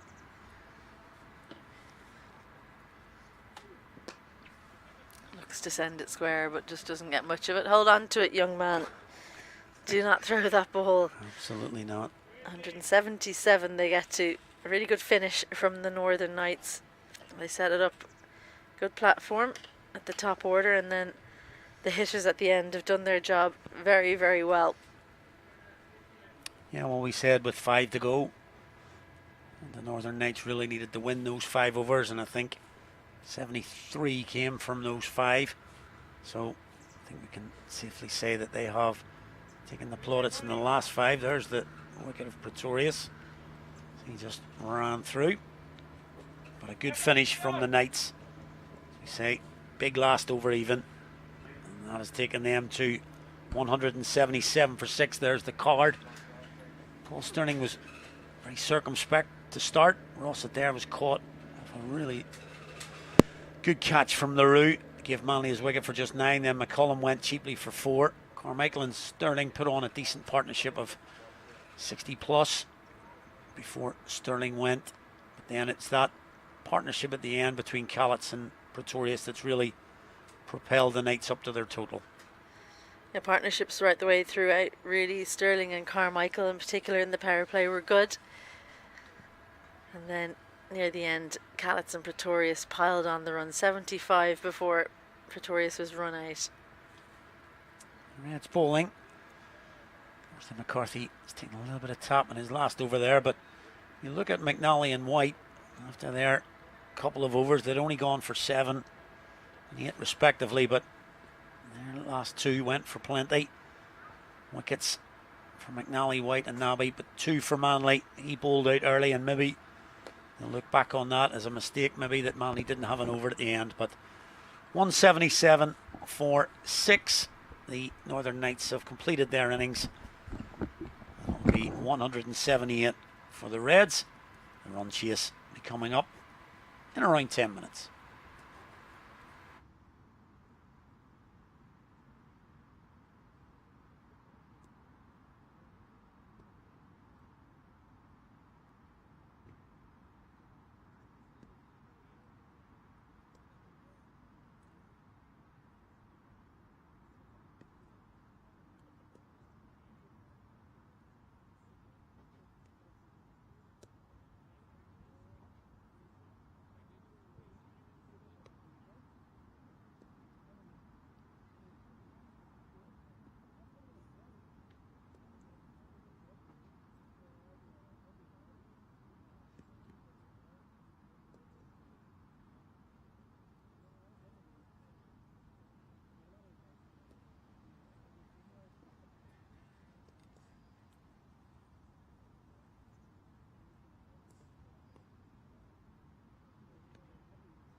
So a very warm welcome back to the Ward and Stormont for our day 2 final game in this IP20 Festival week 2, and it's the Munster Reds coming out to bat in reply to the Northern Knights, who have set 178 for the Reds, 73 coming from the last 5 there, getting the Knights up to that total.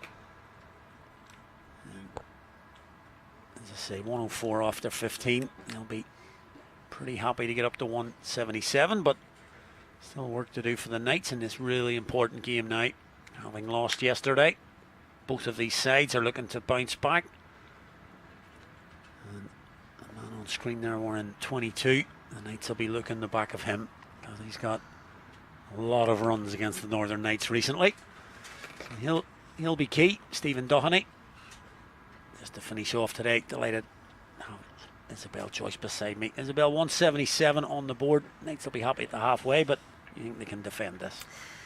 Yeah, I think they definitely can. For Munster Reds in the chase, the difficulty is once you get out the power play, it's difficult to score boundaries. So, yeah, they might get a good start off in the power play, but the Northern Knights will know that between overs number 7 and 13, that's when they can really squeeze, look to go for overs of 4s and 5s, and that final 5 overs is so important for the Northern Knights to set what looks like a very difficult chase. Matthew Humphreys will take the new ball, as he so often does for Northern Knights and for Ireland.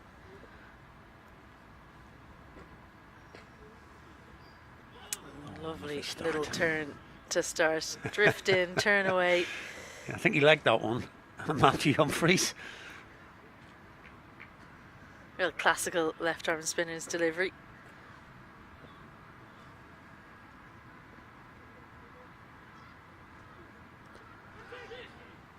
Gone. James McCollum gets the prize wicket straight away. Stephen Doheny had given himself room, and that will have hurt quite a lot, James McCollum, but it hurts a little bit less when you've taken the catch for the main man for Munster Reds. It's not been a happy time for them in Stormont so far, and when they lose Stephen Doheny, even less happy. Well, you're right. He takes the catch, a little bit of pain in the calf there maybe, but that's all disappearing as his teammates come down and congratulate him.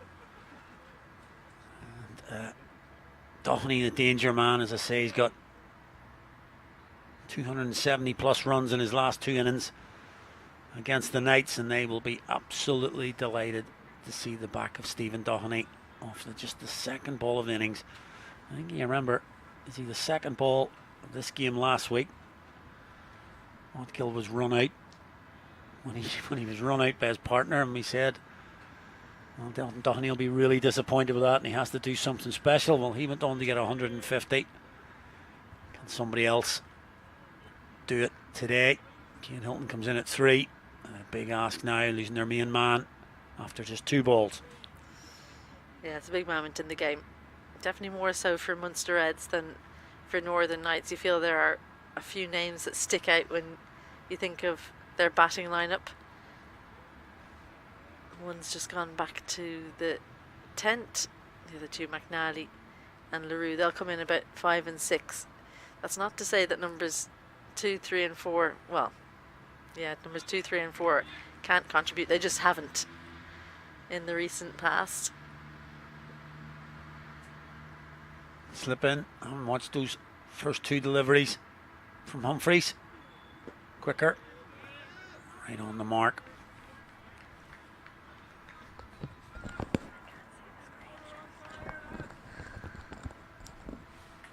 Great start this from Humphreys, stand-in captain Neil Rock not playing this game. And he's really enjoying bowling on this pitch because he's getting the turn that he wants, that he enjoys. We so often see him just spearing the ball in more often than not, especially in the first few overs that he bowls if he's inside the power play, but he's letting the ball turn. There's the quicker one. Yeah, I think animated is the word we're looking for Matthew Humphreys here. I don't often see a bowler turning and clapping themselves, but we're seeing a different type of spell here from Matthew Humphries.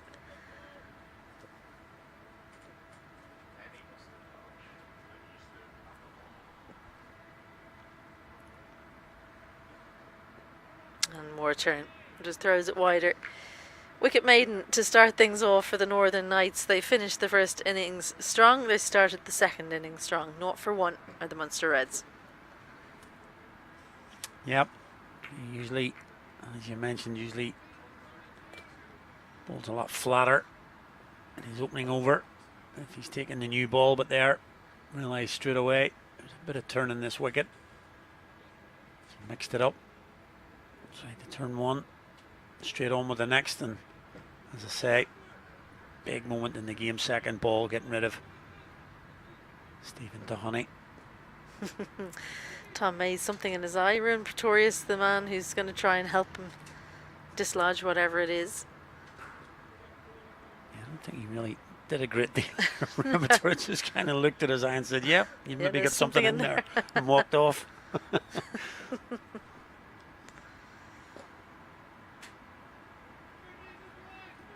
Always a good sign when there's one over gone and there's no run rate. Don't see that too often.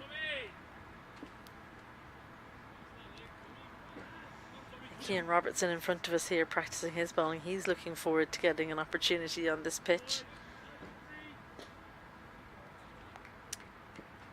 Tom Mays though. Ball from this Dundonald end. First ball from Odgill. Oh, that's a real fish.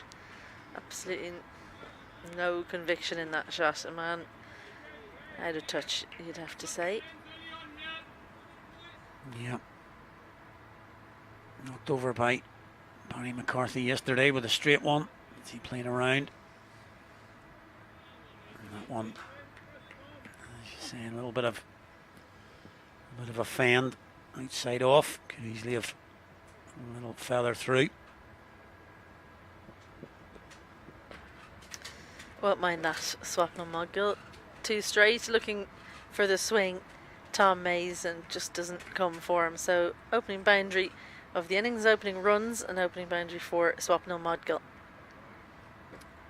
Yep, just drifting down towards the leg side, and you'll take those all day long. With the field we've got in T20, get the extra runs for a boundary rather than just a single to fine leg.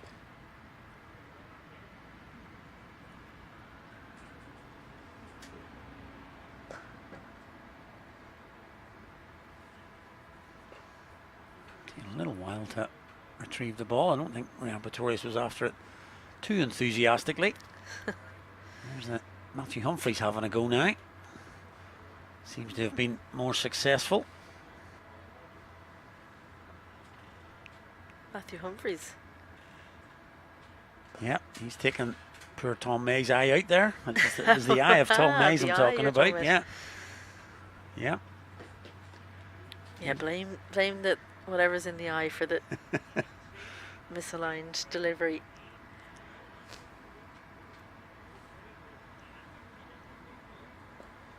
There we go, we got the ball back.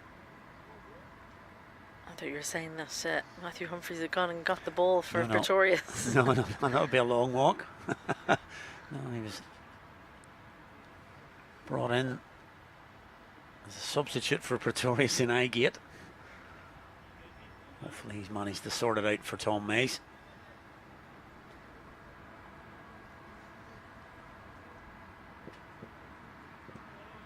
Nicely angled in, and there's that telltale little hop at the end from Tom Mays. Generally, when he's happy with his delivery, he has a kind of a double hop as he's turning around.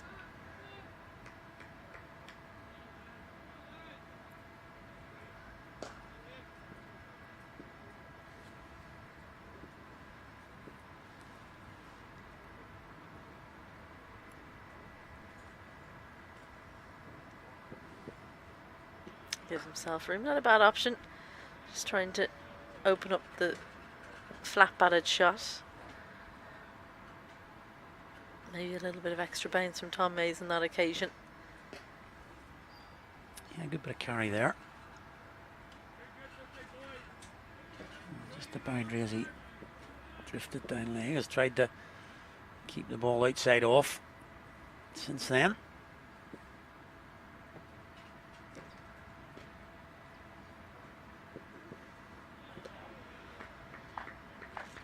And also again, that time he beats Modgill. The chat goes up from the Knights. There's 3 dot balls. Required run rate above 9.5 now.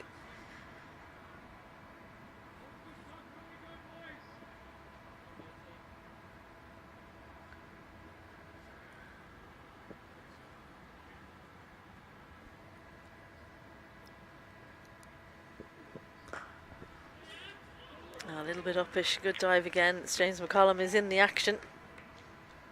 Michael gets a little single to close things out. So after 2, Munster Reds have work to do. 5 for 1.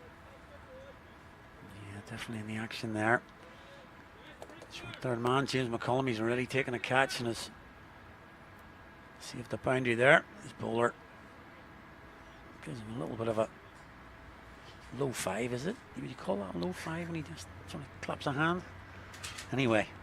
Just a 5. A 5 probably, yeah. So Humphreys is going to have a second. No surprise, really, given what we saw in that opening over. No runs coming in and a wicket. Starting in at slip. Gill will face him for the first time. Change in field. James McCollum will be moved from where he took that catch. Cover goes out and McCollum goes into 45.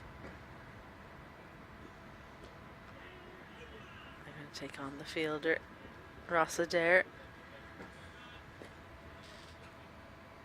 Oh, the first run off Humphreys bowling.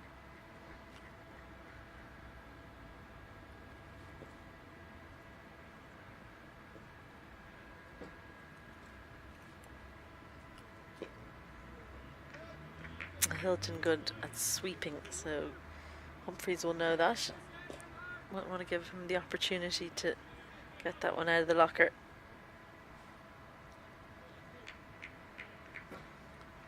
Back on the square leg boundary. There it is. There's the rapid Carmichael. Really sure how he's managed to keep that down to a single, because he's got a good 20 yards to go to his left there. I'll tell you why, because Cian Hilton kind of fell over when he was trying to get up from sweeping, yeah, so he just following the ball, couldn't take off. Yeah, the first single from him not quick enough.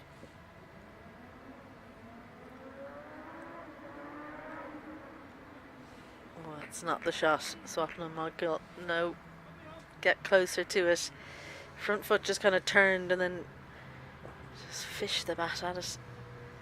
Yeah, bit of a get out shot there.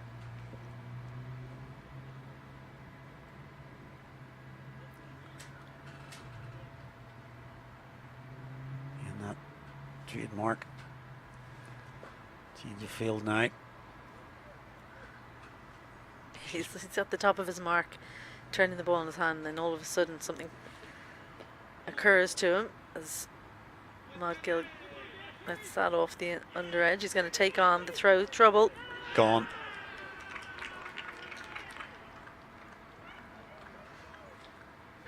Well, you take on Cade Carmichael's speed at your peril, and I think this is a good piece of work from Ben Callitz on the pickup. Well, they didn't come back for the second earlier in the over, and that was the time to do it because it was Carmichael's left. This was to his right. So he's able to pick up and release even more quickly. It's also to his closer end. Modgill run out again against the same opposition. Let's have a look at it here. You're right. It's coming to Carmichael on the right. There's the pickup and the strong throw. Just watch Callitz here on the half volley.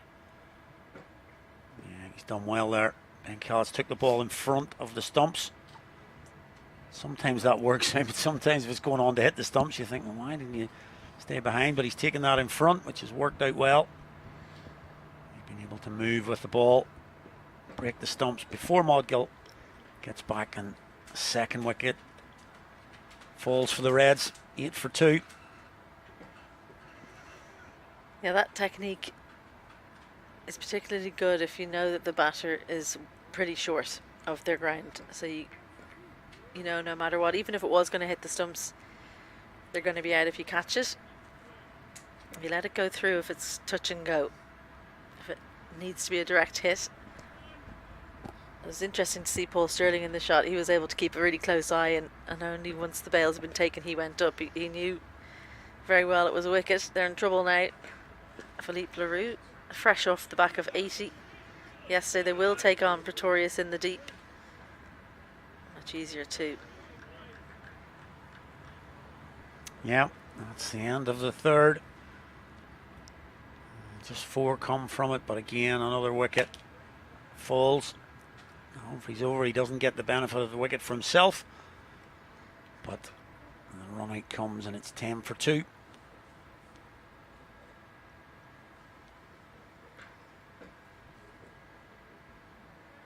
The conversation between Hilton and Leroux. Mentioned Izzy about the real standout batters for the Reds. Well, Donny's gone. One of the other two's out there. Banging form. Thought that 80 yesterday was really good from Leroux. Scored a vast majority of the runs for his team.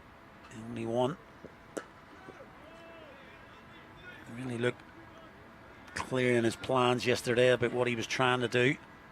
He was able to, as we often say with a good innings, catch up really well, settled himself in, and caught up really well. And against the Lightning, who would be the strongest T20 team so far we've seen, sitting at the top of the table, he scored 64 and then 80. Good signs for Leroux. It's Hilton on strike. It's mistimed. Just going to go over. Morgan Topping, mid wicket. Gets away with that. Kane Hilton. Yeah, went through at the shot. I think that was the key.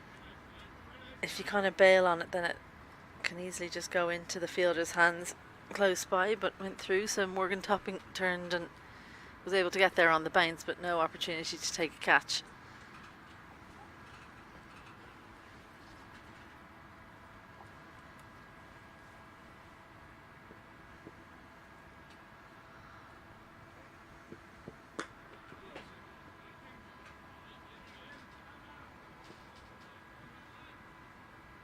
Just seems to be skidding on a little bit here.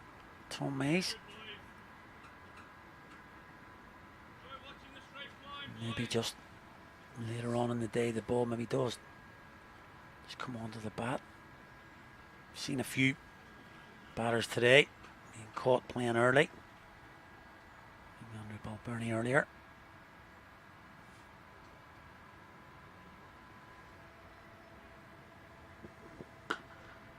Solid from Leroux. So a quiet period yesterday when Munster Reds lost a few wickets early on. Leroux and it was McNally on that occasion didn't panic. They need to go some for the remainder though. The problem being they're chasing 178 courtesy of some late runs off the bat of Pretorius and Ben Callis.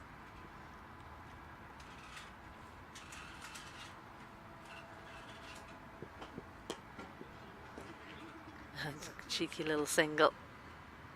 Tom Mays decided not to field it. He'll be a little bit frustrated by that. Yeah, I think that's the difference from yesterday to today. And that you can always look up at the board and see what you're requiring here now. Chasing. Yesterday they were trying to set a target. Now you're kind of looking up and you're saying, oh, we need 10 and over, 11 and over. If you're slowing it up, it's not making every over. So it just creates that pressure. It's the old scoreboard pressure. Cian Hilton gets the long handle out. Doesn't, again, make perfect contact, but good intent from him. 2 to close it out. 4 from that Tom Mays over. And after 4, Munster Reds just stuck in the mud a little bit. 14 for 2. Yeah, Calton, as I say, being aggressive. Hasn't really managed to time the ball yet. And that can come.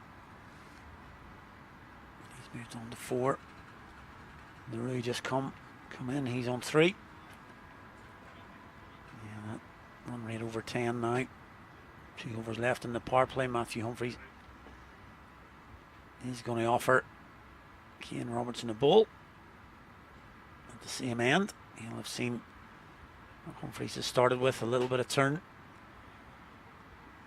And again, we've mentioned this a few times that Cian Robertson different sort of bowler to Humphreys usually, but kind of Humphreys bowled a little bit like Robertson there in his 2 overs. He saw a wee bit of turn, so slowed it up. Robertson usually more of a spinner of the ball. Yeah, uppage there from LaRue.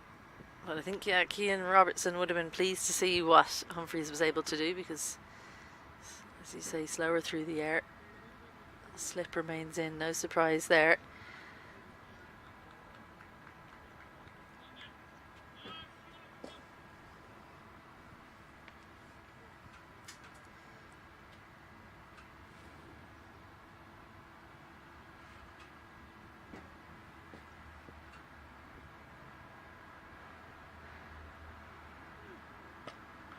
Great power through the offside, just rocks back, squeezes it between the fielders on the offside, everyone up in the ring. Still inside the power play here, so if you can get it through the infield you get full reward. Yeah, a little bit of a drag down there, a little from Cian Robertson, but nicely stayed with the shot, Cian Hilton. Much better, good pace on that delivery. Fuller as well. Cian Hilton deciding to stay back on the back foot, not really the right length for that. Yeah, much better delivery.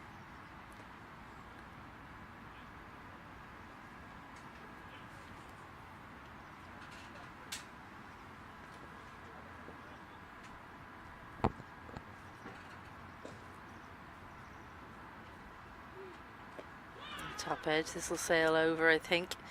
James McCullum thought he was going to have to put another big dive in. He'll be a little bit relieved that he wasn't quite close enough, I think. Hit the ground hard for that Stephen Doheny catch. Yeah, just over his head there. Tried to catch it. A little bit fortunate, not really in control. That sweep.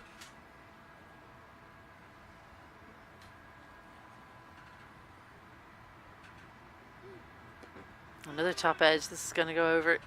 The keeper won't spin and go away from Paul Sterling. Yeah, very similar. Not in control really. Practices at the far end. Both shots there, top edges, so this time goes down the ground. Pocket, so we'll probably get 2. Yeah. Pretorius comes round. Field, so better over for the Reds. 9 from it. But still, it's 23 for 2 with 1 over left in the power play. Yeah, at the same point, Northern Knights were 31 for 2, so they're not miles off. They don't want to leave 70 odd to get in the last 5 overs though. No. Yeah, I want to try and get ahead of that. Now, bowler of the day yesterday. Sure, Barry McCarthy may have a bit of word about that for all teams, but certainly for the Knights yesterday, Pretorius was the pick of the bowlers in his first game in the T20 tournament. He took 4 overs, 18 and got a wicket as well. It was this control that was most apparent. Ball really straight. And a good situation for him to come on for me. He can bowl reasonably straight. Starts out the route. Exactly that.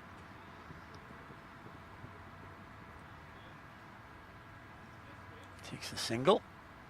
Go very far past the stump, so I'm not sure. Kane Robertson is right back. I think that's nearly always a single, as long as you don't have to pause because you're worried about the bowler stopping it. You can set off straight away. If you're quick, and Philippe Leroux is,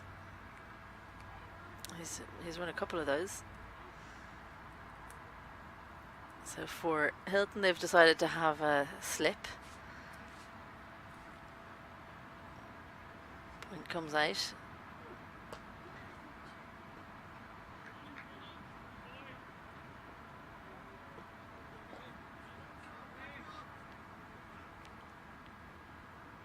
Yeah, I think they're going to stick with it. Same field. Now for Leroux.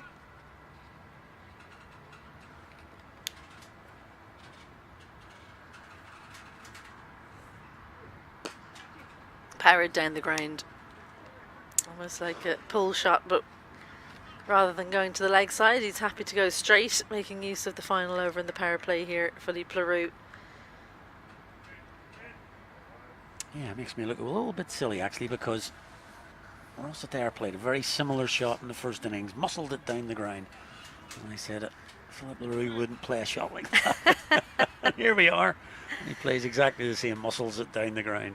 Yeah, I think actually Philippe Leroux's gone more classical looking of late. Definitely would have been more of a power hitter rather than classical strokes through the offside. He's more added that to his game, I think. He used to be a sweeper, a worker of the ball, very hard worker. Now he's working hard with Kevin O'Brien in Railway Union, where Kevin's the club coach and puts a lot of time in with him. Well, certainly on the evidence of the provincial cricket in both formats this year, certainly seems to be paying off.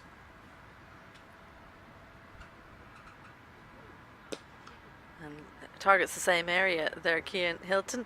Once again, doesn't get all of it. Will the ball win the race? No. Brilliant piece of fielding in the deep from Cian Robertson. That was the tightest one we've seen so far. Had to dive early, got in good position, and just about saved it, going for another boundary. Just saves one. Well, excellent work. It's just one saved, but good commitment from Robertson. Didn't give up on it.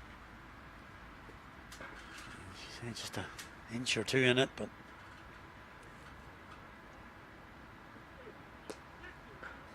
this one hit through point area. Fastest man on the field will chase it down. But two more. And a good over for the Reds, very similar to the last over in the power play for the Knights. They took 15 from it. That one takes the Reds up to 35 for 2 off the first 6.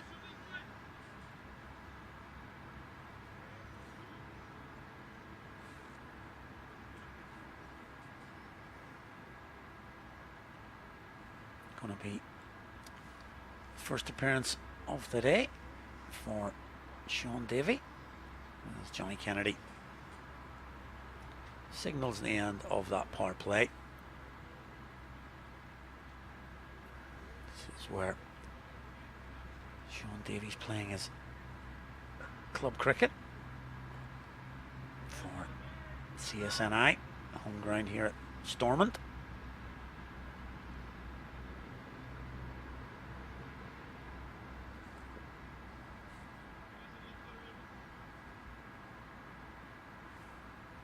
As I say, we're now out of the power play, so fielders can disperse a little bit more. Robertson's come down to third man. There's orthodox fine leg and a deep square leg. Picked up beautifully with the angle. Cian Hilton, that's probably the first one we've really seen him hit with any real contact, well, clean contact I mean.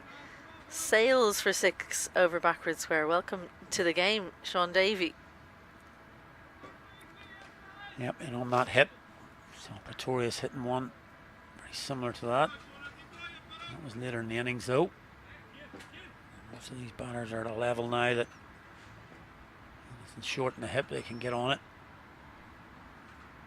Not worried about keeping that down. Hits it all the way for 6.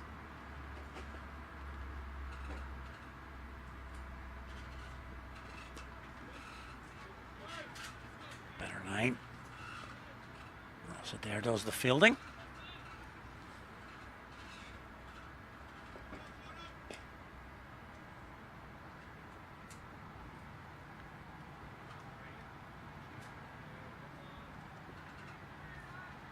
Yes, and keep that run rate in and around 10. That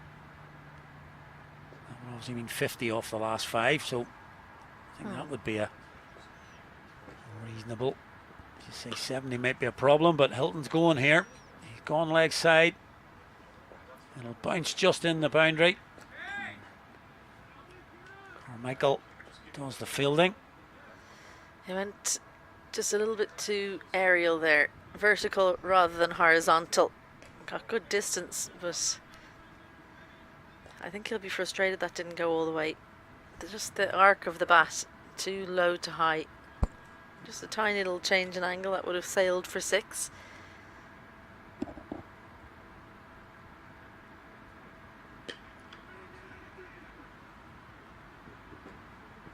They'll come back for another 2. Tom Mays gets the ball away quickly, but LaRue might be challenging Cade Carmichael for fastest man on the field. Comes back easily.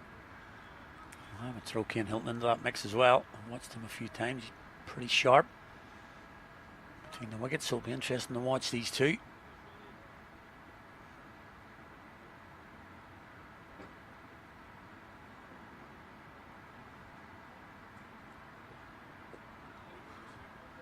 Deft touch. James McCollum has to come around. Just be 1.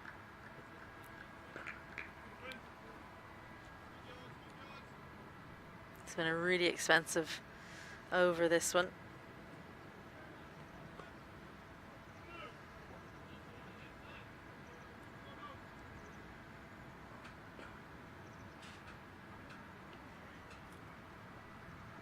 .21 from it so far. 1 delivery remaining.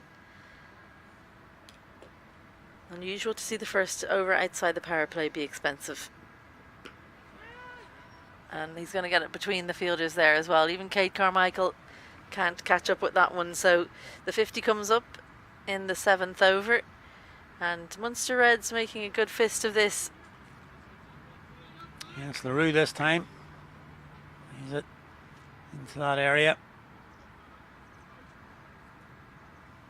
Bouncing over the field, almost went all the way. 50 up from 7. Just for those last couple of overs, they've got that run rate below 10. I don't know where my maths is going. 15 from that over. Ignore my previous statement. Well, it was still a good over. Yeah, it was a good over. It wasn't quite as good as I was making out. Just frantically trying to figure out what it was at the end of the power play. I hadn't made a note there. The 6 at the beginning of the over just put Davey behind the 8 ball, and he was always kind of trying to chase the over. That over very much belonged to the Munster Reds. They got that run rate required below 10, which is a very good outcome. So Robertson gonna change ends to the Dundonald end.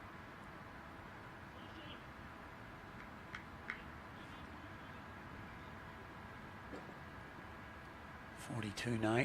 Partnership between these two. Decent time.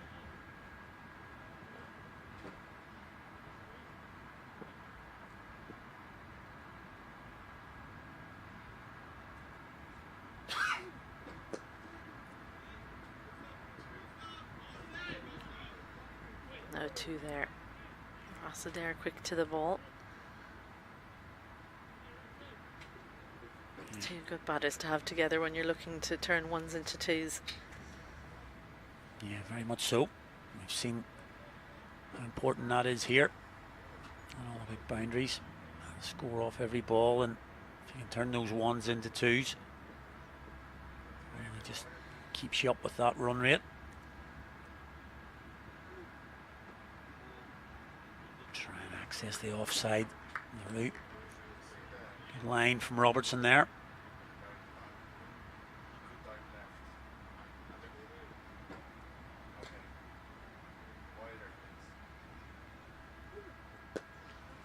Just steps to the offside, lifts it into the waiting hands of Tom Mays. So a really important moment for the Northern Knights. They know just how important the wicket of LaRue is. 17 for 13 from him.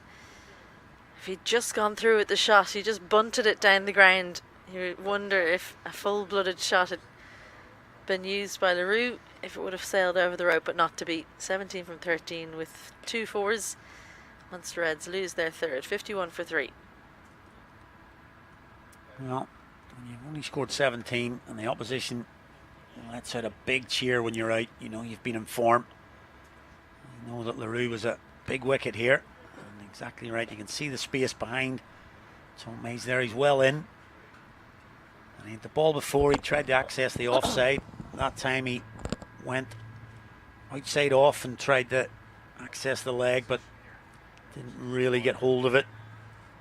Did nothing more than hit it straight down to Tom Mays, who gives the thumbs up to Pretorius on the other side of the ground. And it's a very important wicket, just as I mentioned the partnership had started to get going between Hilton and LaRue. Robertson has struck, and that brings out Sullivan Safi, who, let's be kind, is struggling for runs.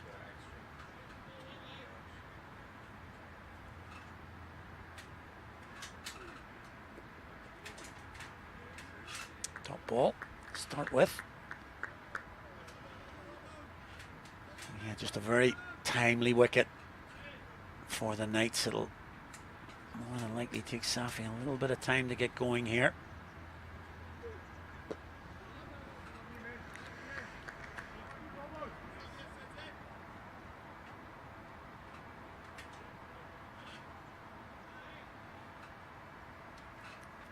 Kane Robertson just trying to make sure he gets everything exactly right.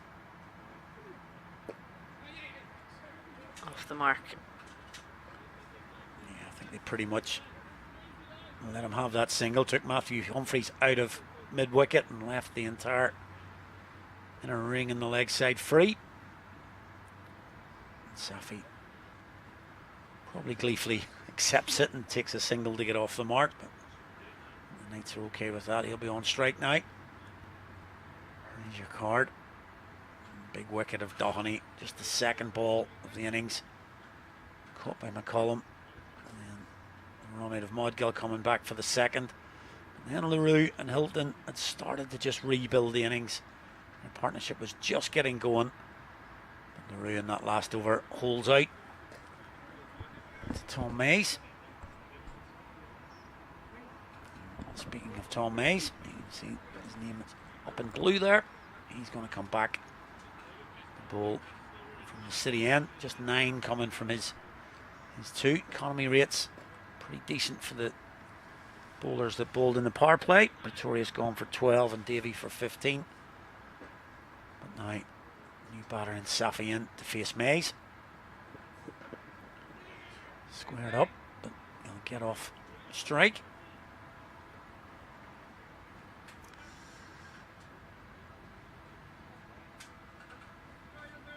Suleiman Safi could do with a big knock here, couldn't he? Munster Reds could do with him coming to the party. He's been kept in the team right throughout the Interprovincial T20 trophy so far. A couple of runs to the name always helps. No, it's not a big score, but he's up and running, 2 from 4. Hilton's very important for the Munster Reds now, but he doesn't want to feel like he's the only one that can do it. He needs help from the other end. Yeah, that's exactly right. I mentioned about a few of the teams maybe are over reliant on 2 or 3 players. Certainly for the Reds so far, it's been Doheny, LaRue, to slightly lesser extent McNally, who's really helped with partnerships more than actually the runs he scored. But you can guarantee he'll fight it out, but they really need a couple of others to pitch up here. Yeah, and you hit the nail on the head. It doesn't necessarily need to be looking at boundaries. Safi, he just needs to make sure that he's not facing dots. That's what'll pile the pressure on Hilton. Later on, he can, once he's on 10 or 12, then yeah, start trying to pitch in with some boundaries. Sort of like what Hilton's done today. Not an amazing nick. Worked the ball around early on. Had a little bit of luck at the ball floating over fielders' heads, but he's stuck at it.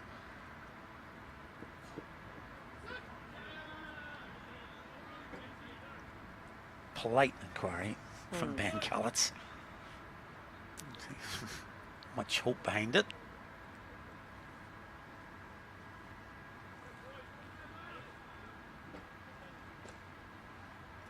Just as we said, it managed to get a bit of momentum going and got the run rate below 10. The last 7 or 8 deliveries, it's popped up to almost 11 again.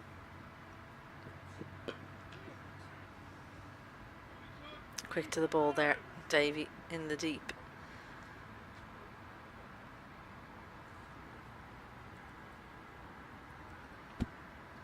Just singles in this over.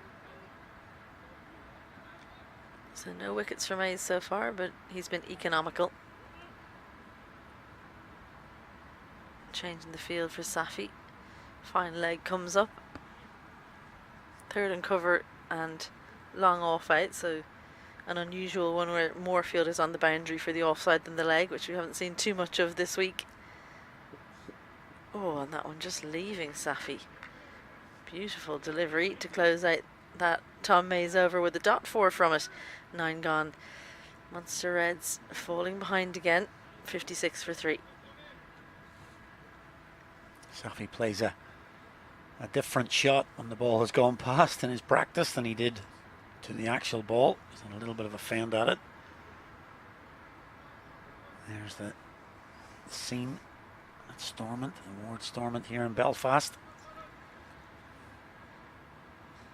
Change of ends for Sean Davey. Had a happy time of it down at the City end, so have a try at the Dundonald end at 15 in his one over so far. The first over outside the power play. That's when Munster Reds looked like they were getting up and running. The wicket of LaRue has put a stop to that. Hilton was the one who was enjoying facing Davey the most though, so he might look to target him again. Fine leg on the boundary, square leg as well. Long on goes out. Cover and third, the other two on the boundary. Yeah, interesting again, you see in front of us here, right in front of Pretorius, is 78 yards in. Big edge. There's that position again, third. Very handy little nick from Cian Hilton. Not where he meant it to go. I think he was trying to box that over mid-off, but the result he wanted. Well, that's what you've talked about when the ball is not meant to go there and you flash hard at it. Has tended to fly. 4 more into that region. Moves Hilton on to 33 now from just 25, so can he keep going? From Davey back much straighter. Yeah, that was the delivery that maybe was there to hit over mid-off, just wasn't set for it. Hilton practices a shot into mid-wicket, which not too sure that's entirely the right shot. Sean Davey over from New Zealand, along with his partner, who's better known in Ireland than he is, Gwen Morgan. I had a little bit of a shock when I saw it. Didn't put 2 and 2 together. Short delivery, heave leg side, and the fielder's out there. Robertson, he'd been pulled in off the boundary by Matthew Humphrey, but I think he would have preferred if he'd been right on the rope. He had to chase that right back to the boundary. Does well. He did do well in the end. To get around and presence of mind just to release the ball before he goes over. Keeps it down to 2.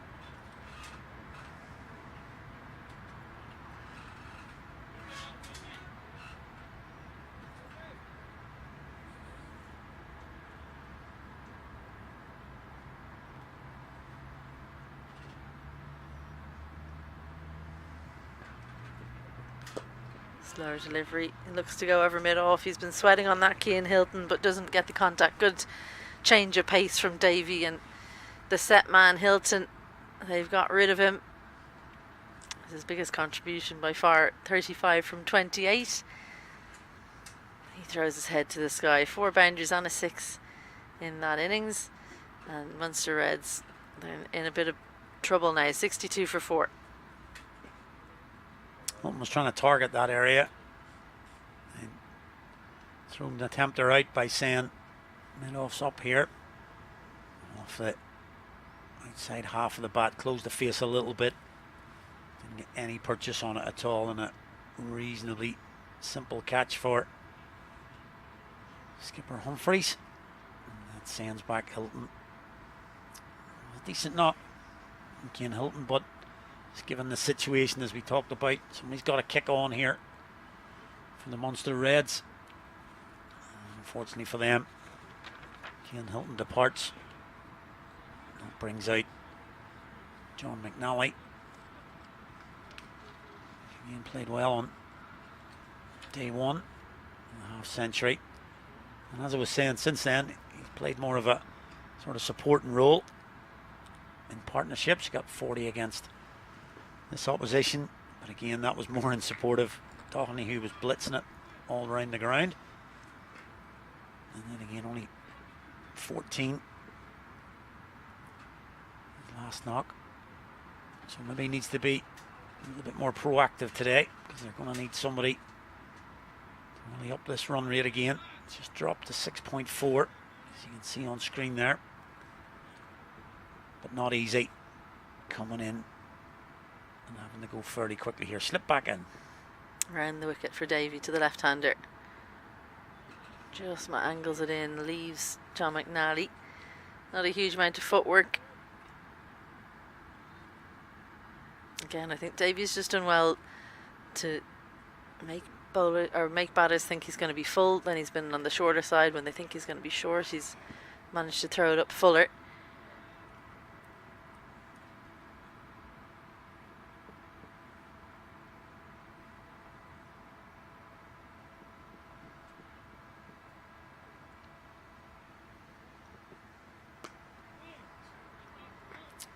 By Ross Adair. It's a good finish to the over. Wicket and 2 dots. And Northern Knights just wrestling back control here. Halfway through. 62 for 4. If I remember correctly, the Knights were on 73 at this stage. Very good memory. Did you cheat and look and pretend like you... I didn't actually cheat, because I remember thinking they just scored 100 off the last 10, so it was 104 in the end.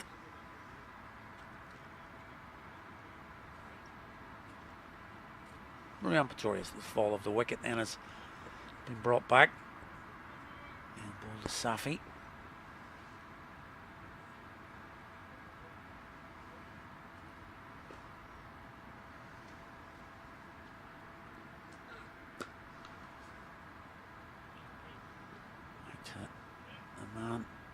I think is permanently stationed on that boundary. We mentioned Seamus Lynch for the Lightning. Kate Carmichael seems to have that little area. Maybe name it Carmichael Corner over there, because that's where he seems to be. Yeah, he comes out of the tent and just starts running over there. He doesn't wait for the captain to tell him.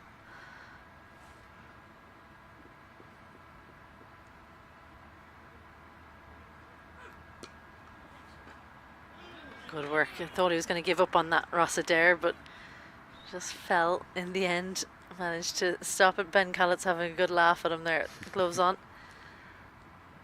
That's the bromance in NCU cricket. Ross Adair and Ben Callett's. They roomed together Right in the Wolves tour.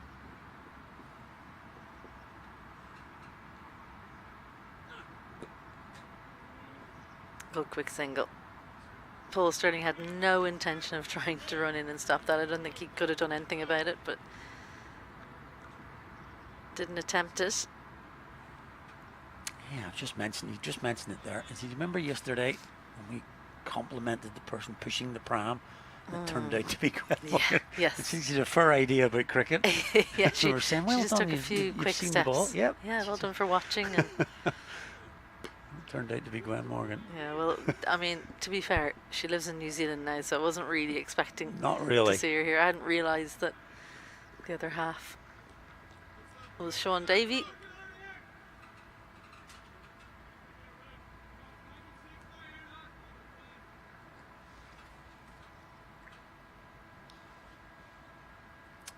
Repairs for John McNally.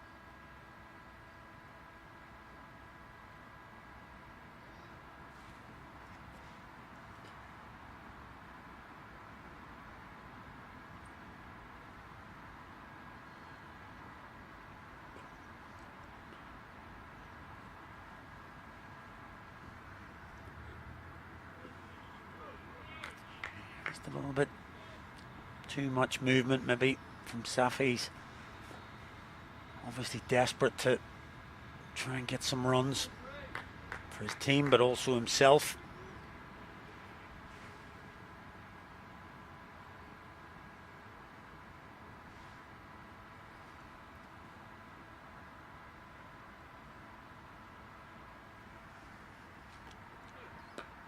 Top edge, and Pretorius goes after himself. Good effort, just out of the reach, and in his effort he's pushed it for a second run. Never where you want to dive, right on the square. It took him just a split second to decide to go after it, and I think that's what's cost him the wicket. I won't call it a drop because I don't think he quite got there. Yeah, I think it was that split second you're talking about just to go. I think all three fielders, the keeper, Morgan topping it backward as well. So I give it a second look, and it was Pretorius who went after it, but just that little hesitation meant that he couldn't reach out and take the catch. So 5 bowlers used, as you can see, for the Knights. Davy's going to bowl his third, having dragged his figures back. 68 for 4 now into the second half. That run rate continues to climb now, above 12.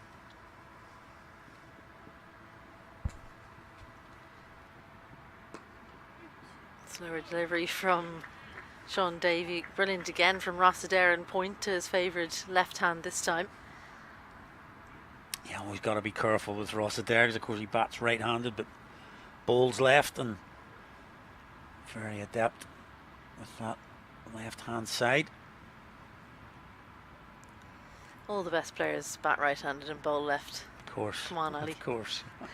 I completely forgot about that.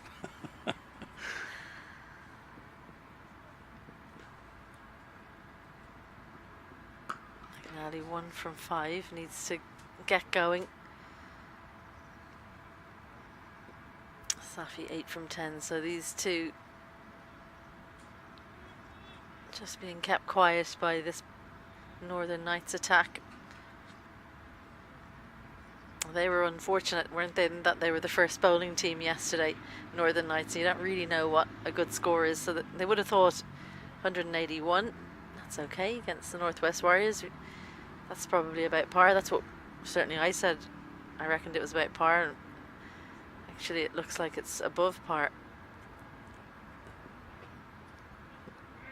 Yeah, from what we're seeing since then, definitely looks like maybe 20 runs shy of that is a reasonable score. We're sort of looking at that 160 for the Knights in their innings earlier. Just those last couple of overs propelled them up to 177, which the halfway point we thought was a little bit above given what we've seen. That was certainly the consensus up in the advice corner up in the pavilion. Helped in its way. Decent contact, but Cade Carmichael comes around, manages to keep it to 2. I reckon he ran the distance of 3 there, but he doesn't have to do the turn, of course. A long haul. And he's really square. He's on square leg and has fielded that ball. And he's now going to get moved. A bit of a follow the ball here. Oh, he's not. He must have been something else there. Fixing a little bit of turf or something like that, because he's back at backward square leg on the boundary. A little bit of confusion at the minute at the field. Matthew Humphries comes back too wide long off, and they're actually sending Topping now out to where that ball was hit. Yeah, fine leg and third inside the ring now, so you'd imagine he'll continue with the slower balls, the cutters, the change-ups.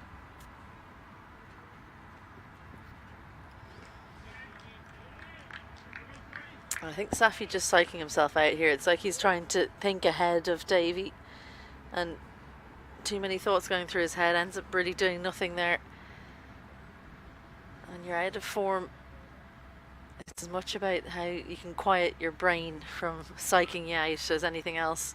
So just needs to clear all the thoughts out, watch the ball, hit it. Sometimes it really is just that simple.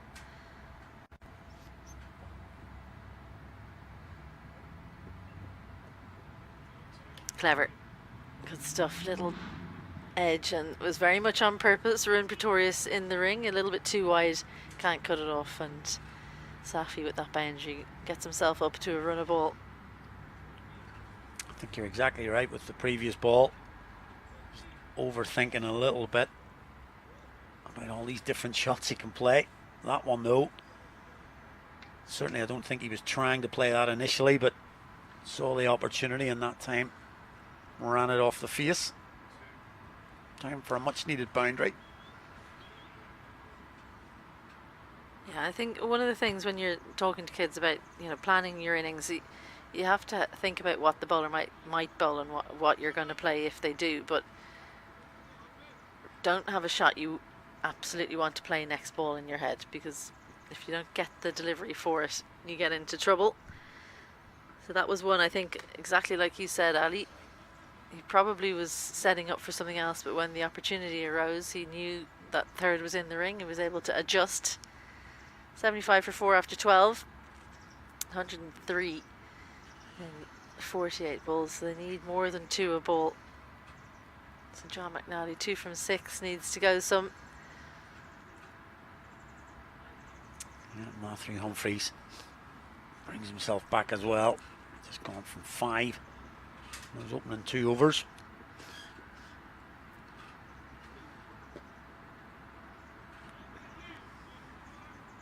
Throws that one up outside the off stump.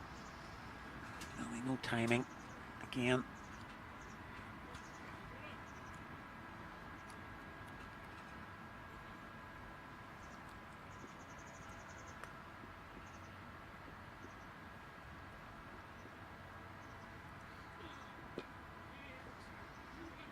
Looking to run 2, but I think he's got too much of it there, John McNally. Much like Cade Carmichael, he's just pushing at it too much. So keen for runs, he's not able to change the tempo, because obviously both these players will be thinking about hitting the ball hard, going for boundaries, and they drop it into that area in the leg side. There has to be a marked change in the intent. Yeah, very difficult to do that. I always talk about sort of changing your mind halfway through the shot, so your intent to hit boundaries and then having to really change the tempo of your bat. Safi's going straight up in the air. Is he going to get really lucky? Yes, he is in the end. Carson McCulloch, who's come onto the field, maybe injured himself as well. I hope not. Doesn't actually got there. Didn't think he was going to get there, but he did. Yeah, it covers good ground, doesn't he? He had to really sprint in, that adds to the difficulty. You want to be able to slow down at the end. He does. He actually gets too close to it in the end. If he'd slowed down a little bit more sooner in his approach, he would have been able to take a catch like we saw from Zubair Hassan Khan in the first innings. John McNally on the sweep finds the fielder in the deep. Yeah, keep relating back to coaching kids here, because obviously that's the kind of day job there, and he's trying to tell them to stay in front of the ball. Go too far, much easier to come forward than go backwards. And I think you're right there, Carson got a wee bit close to the ball there.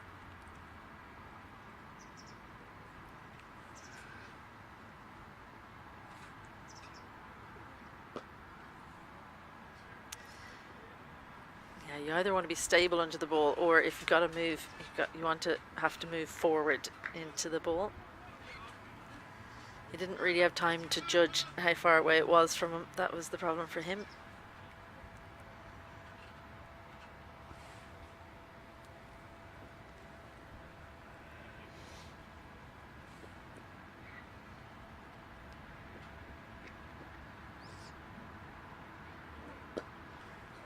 Nice strong shot. Carson McCullough work to do, or Cade Carmichael, and for once he doesn't manage to cut it off. Good looking shot that from John McNally. Gets the hands right through it. Just a little bit of width on offer. Beats the man close and then beats the man in the deep for his first boundary. Yeah, good clean contact there. Again, just in off the boundary. That's been the norm here, just about 5 yards in, and can't cut it off therefore. A good shot if he can beat Carmichael out there. He was watched him at the end of the ball over the rope, and he was almost distraught that that had beaten him.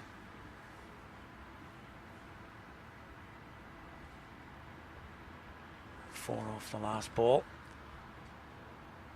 Still, even with that boundary, still just 13 runs coming from Humphreys. 3 overs. And now Cian Robertson, he's gone from 11 from 2, so left arm spin. Yeah, I think he's been really impressive in the two festivals so far, but for me, this has to be the bowler they attack.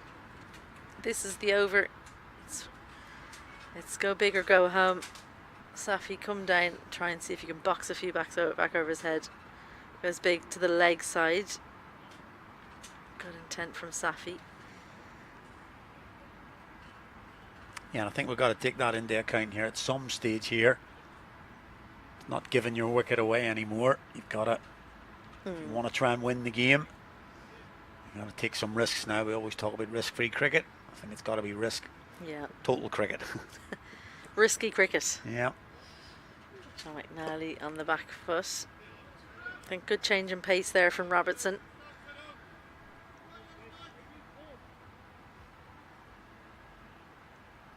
Changing the angle now.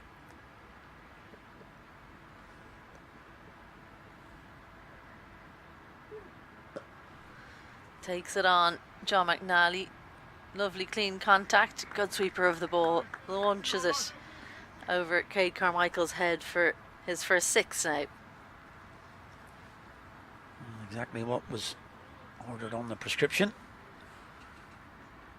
It's the leg down and gets it in the arc and makes good enough contact.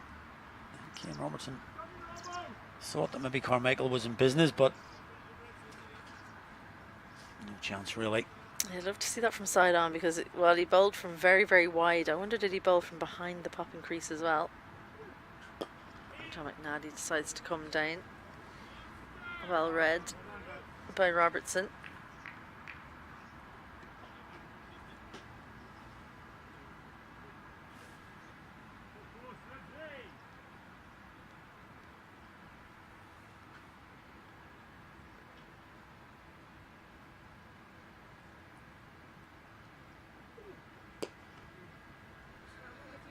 He does come towards the ball, does Safi. Can't get the big shot, but does manage to get a single. And definitely targeting this over, as you suggested. I think it's target every over at this stage, unfortunately. 86 from 37, but needed to start this over. A strong shot to the offside, but Davy in place. So the 6 and 4 singles, 10, not the worst result, but they need to start going even better than that moving forward. 14 gone, 93 for 4. The same point. Can you remember? Ooh. It'll not be far off, actually, because he scored what, 77 in the last You're 5. not allowed to work out from maths. Oh, you come just have on, to guess. come on. It's got to be from memory. Well, let's go with 96 then.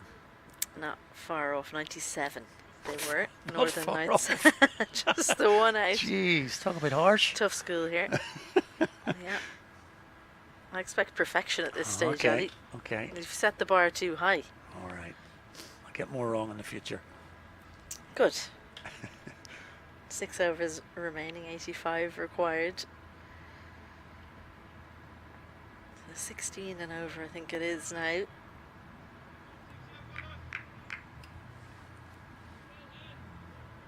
Sean Davey to bowl his final over.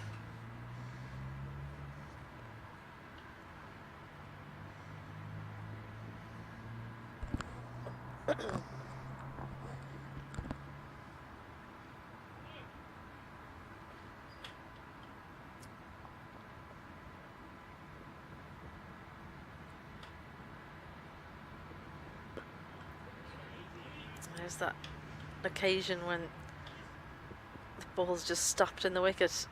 Comes back for 2. Quite incredible that from John McNally. Scampers back. He did manage to just bunt it onto the edge of the circle. I don't think he meant to, but I don't think so. good outcome for him. Well, that is important. As we've talked about it all week long. And if you can get a boundary or 2 to add to them, can't keep up with the rate then. It'll just be 1 down to Pretorius down there. Long off. A good length that, but it's the kind of length that if you decide to come at Sean Davey, it's the perfect length to take on the straight boundaries. He's just been good at keeping one step ahead of Munster Reds. It's probably a slower ball coming up. Helped round the corner. Paul Sterling just a little bit too square for that. That could so easily have gone straight into his hands, but Safi steps inside the line, helps it on its way for a boundary. Yeah, we saw a shot yesterday very similar to that when Barry McCarthy had been placed halfway between the circle and the rope. That was this morning. I know it feels like a long time ago, Was Ali. it It wasn't this morning? yesterday. It Was was it? this morning, yeah. Oh, it's yesterday Right night, in yeah. front of us here. It's been a long day. I knew that, but I was deliberately getting it wrong. The old memory's not quite there. Tries to repeat the dose. Boundary I don't brought up mind the it. 100. No, yeah. Don't mind it as an option, but you need to be willing to be still on the point of contact. That's the problem for Safi. He was still moving as he was trying to hit that.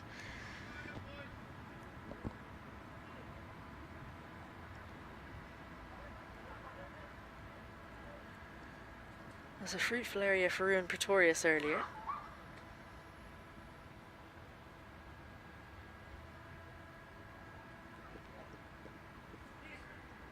Little dab, quite fine there. James McCollum in third. He almost overran that. James McCollum had to check back. And you can see him just to our left here, just indicating a little bit of movement on the bounce. He, as I say, almost overran it. Morgan Topping was sprinting towards the boundary. He didn't back James McCollum's ability to stop that one.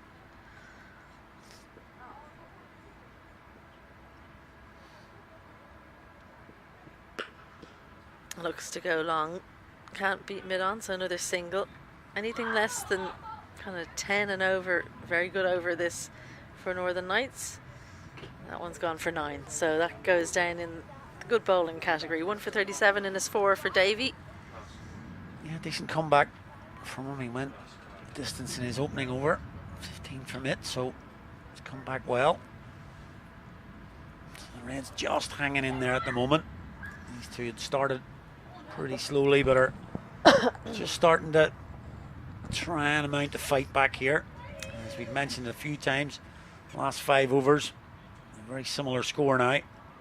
This is when Callets and Pretorius took over for the Knights. They put on at 74 off the last 5, so just a couple more needed for the Reds.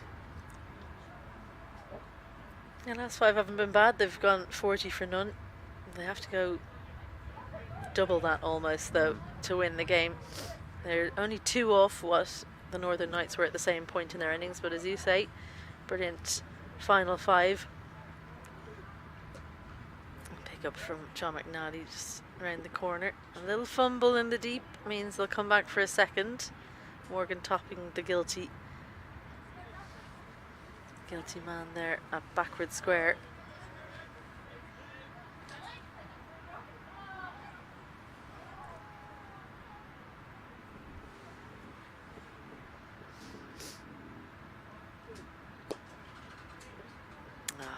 Is there anything worse than getting a full toss and you catch it high in the bat? Not getting it.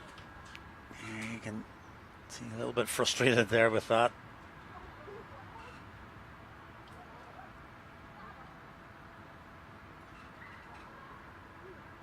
Safi looks to lift it leg side again. Doesn't really get the contact he'd want. He's got his eye on that short fine, doesn't he?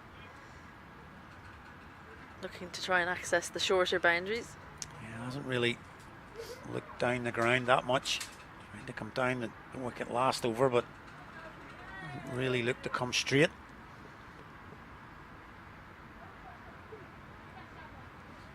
John McNally tries to target the same area, does it quite easily, steps inside, gets the wrist around, makes sure he sends it backward of square and beats Morgan topping in the deep. Yeah, gets that one behind the square fielder. Lets it come on a little bit more. Follows it round. Picks up a boundary.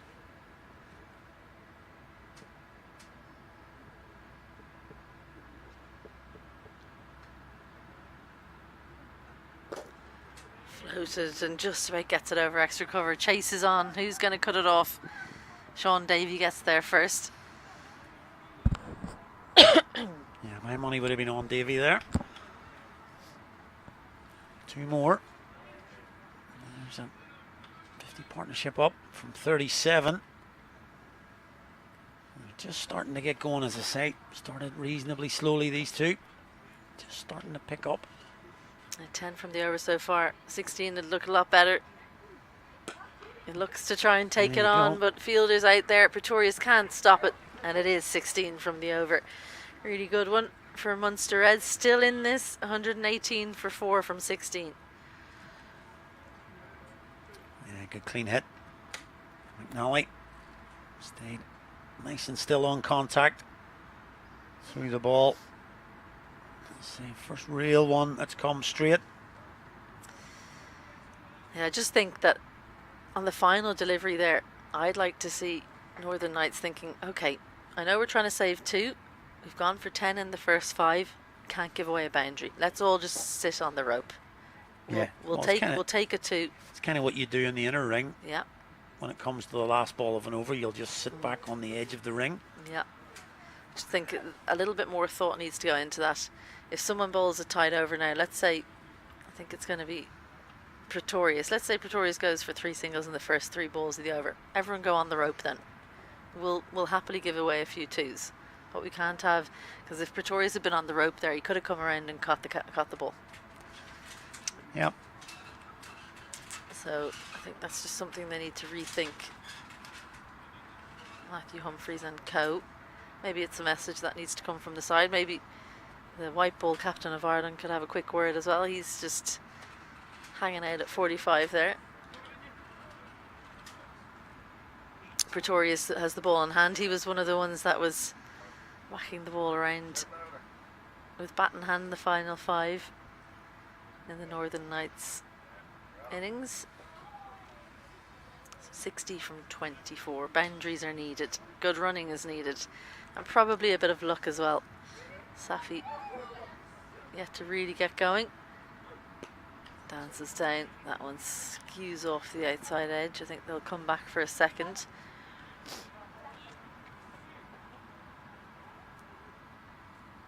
Yep, John McNally has picked up his strike rate markedly. He's up about over 150 now. Can Safi join him now? Really give us...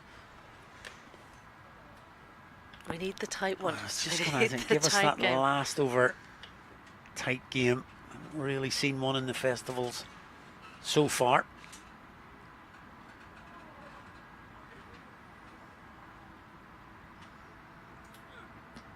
No. Pretorius, he's been impactful in the last 5 with bat and now with ball. Little slower delivery. You could see him practicing it after. Pitched outside leg. Safi goes for the big hit. Threw the shot too early. A timely wicket for the Northern Knights. Safi finally gets a few runs on the board, but he's gone for 26 from 24. 2 boundaries in that. Munster has just what they didn't need. Another wicket falls. 120 for 5. Yeah, Tom, the change of pace there and lost a little bit of shape. Did Safi. You can just see runs the fingers over the ball. And the leg stump pegged back by Pretorius.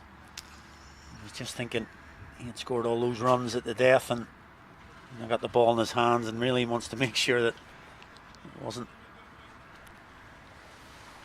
something that he's going to wasteful all those runs. So he's taken the ball and has picked up a very important wicket. I wonder if Safi could have gone straighter. He went so square, it was too full for that shot. I said he was too early on it. It was actually too late. If he'd looked wide of long on, I think that was actually there to hit.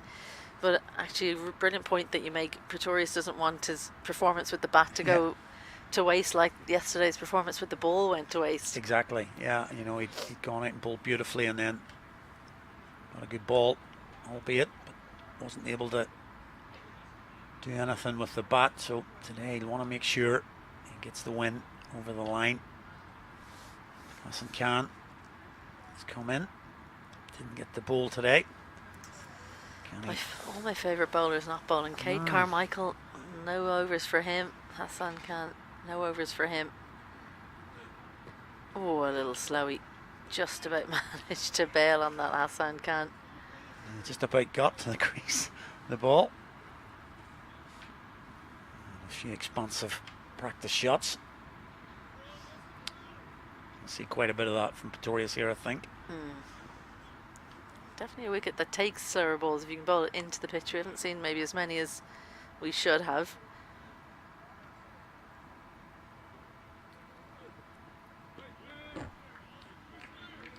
That's the problem with being so tall. That's a wide if you're even John McNally, who's not too short.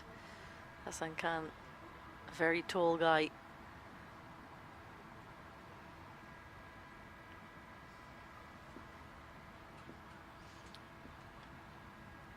Two dots, gold dust at this point for Northern Knights.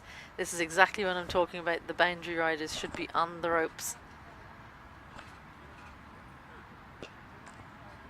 Oh, well, this is a free hit. It has to try and hit a boundary here. Hassan Khan. I think possibly John McNally is saying exactly that. We are not taking a single. Hit this for 6. If it works out, then he'll be telling Hassan Khan what to do from now on. And he does. There you It's go. right in his arc. Missed by a foot or so. Pretorius is over. A little bit ruined, but I think he would have taken that. If you told him 1 for 8 in this over, he would have said, yeah. I think we called that pretty perfectly. I think John McNally said, I'm taking strike.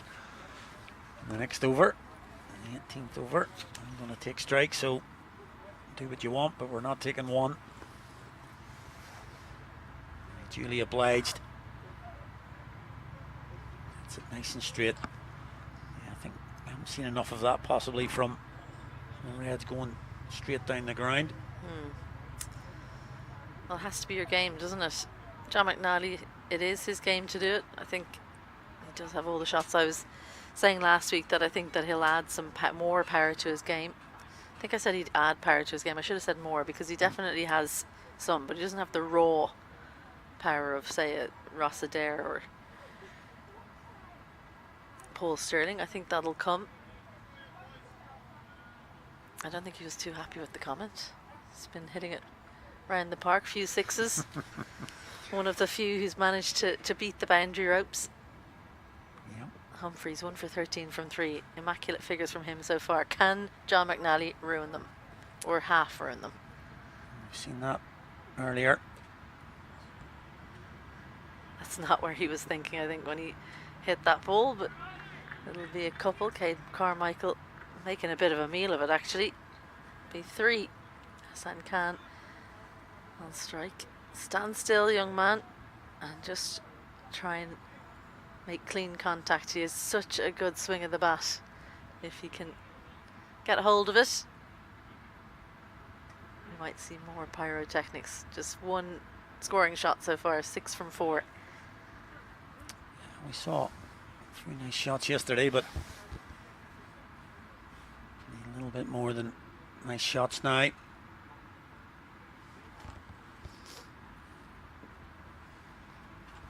Humphreys again, just tinkering with the field.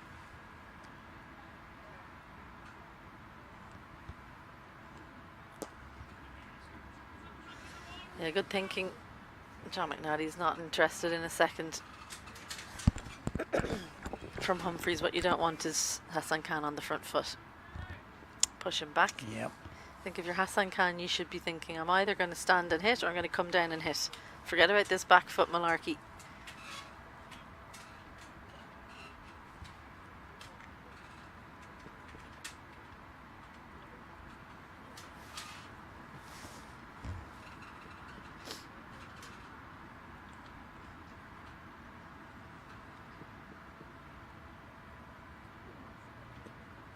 John McNally gives himself room, but too much room.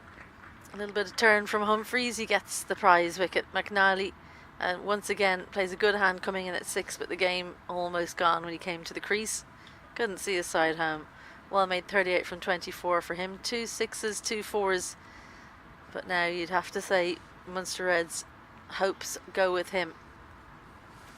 Yeah, we've mentioned it, that we've got to take all the risks and can't blame McNally.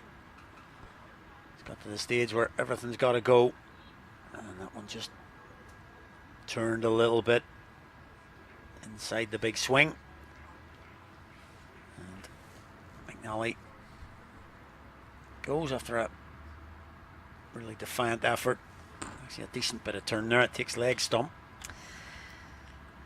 I'm just watching that again and wondering what John McNally was trying to do, because he gave himself room and then tried to kind of hack it down to long on. I reckon the plan, surely, when you go leg side like that, is to go over the offside. If he'd held his shape, actually would have turned into his bat swing. He is good over extra covers, so he'll be disappointed, I think, when he sees that. But he's been impressive right throughout the 5 days so far, as has Matthew Humphreys. Yeah. Lots of youngsters taking on the leadership role, something you love to see. Very much so. Interesting to see there that the wicket pointed to himself, saying sort of, yeah, I'll do it, I'll get rid of him. Well, interesting as well, Matthew Humphreys just said to the boundary fielders on the leg side, go on the rope. Liam McCarthy, the man in. Sharp turn there. Yeah, that was that little mime. Hands behind the back, doing the floss. So that's kind of get on the ring. Or get on the boundary, rather. It's rather not than the quite ring. a floss. Not come quite, on. it's a half a floss. Couldn't do that anyway, so. It's your floss, is it? Yeah, it's pretty poor. That's as good as yours It's as gets. good as it's going to get. Hassan Khan back on strike. The entertaining right-hander.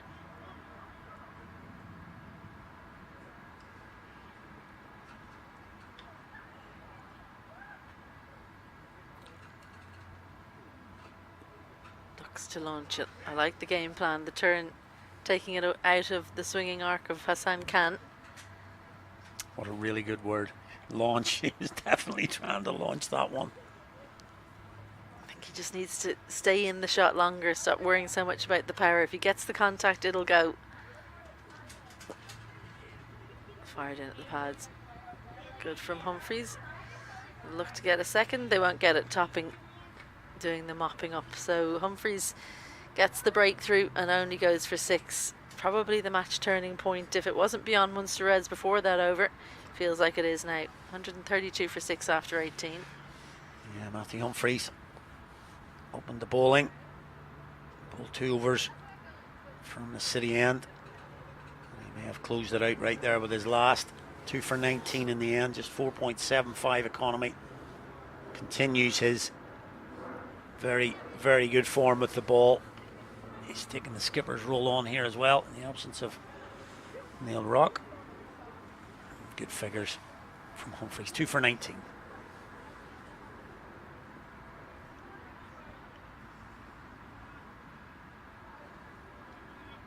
So going to be Pretorius to bowl the 19th, and unless he's listening to you, is he? It's going to be Tom Mays to bowl the last, I would think. Come on, Cade. Give the people what they want. Hassan Khan helps around the corner. Just be one. Liam McCarthy will have a go at Ruan Pretorius. I can tell you something. If Kate Carmichael comes on to bowl the last over here, they're definitely listening to you. Yeah. I think there's about 1 chance in 1,000 that Tom Mays won't bowl the final over.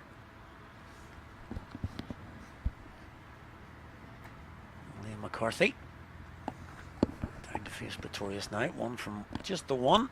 Ball faced. 45 from 11. Get a couple of 6s here and just see if you can make Northern Knights panic. Good bouncer.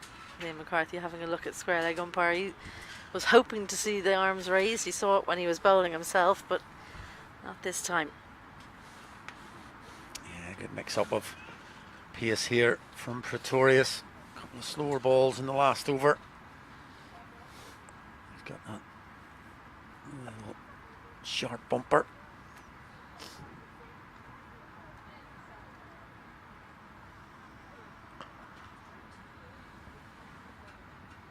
It's palmed inside in the deep. I think that's Morgan topping out there. Oh no, in fact it's Humphreys. Yep. The old left arm throw should have given it away. And the moustache. I can't see the moustache from here, come on.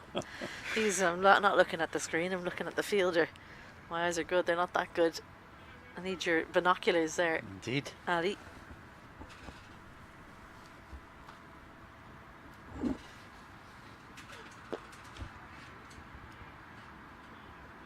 There's that left hand of Ross Adair again.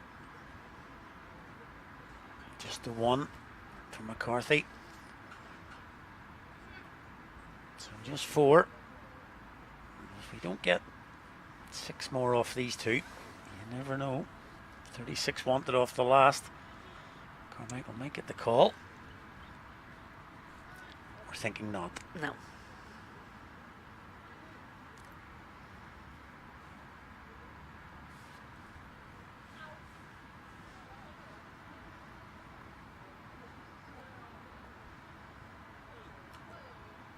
There's one that might go. I don't think it's got the legs. Such a slow. It's like a slower ball from Pretorius. It really must be slow if off a seamer it's not going for 4 in these straight boundaries. It normally races away off the spinners. Yeah, I think again that was a really slow one. It almost took an eternity to get to the batter. And he was well through the shot. As you say, pulled up before the boundary.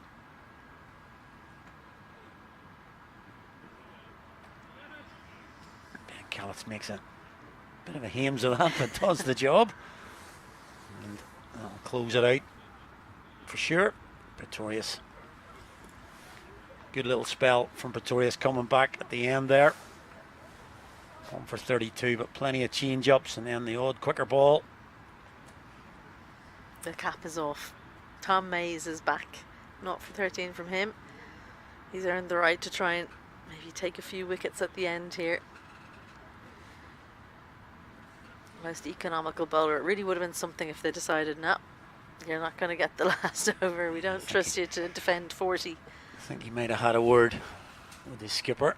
You're not giving me the opportunity to bowl the last.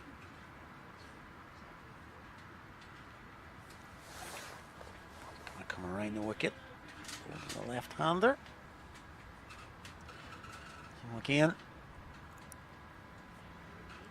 we've had 6 games in Cork and now 4 more here. Still no final over dramatics. It's going to come, Ali. Definitely you just got to stay patient. I'm going to stick at it. Slower ball. They'll get the single.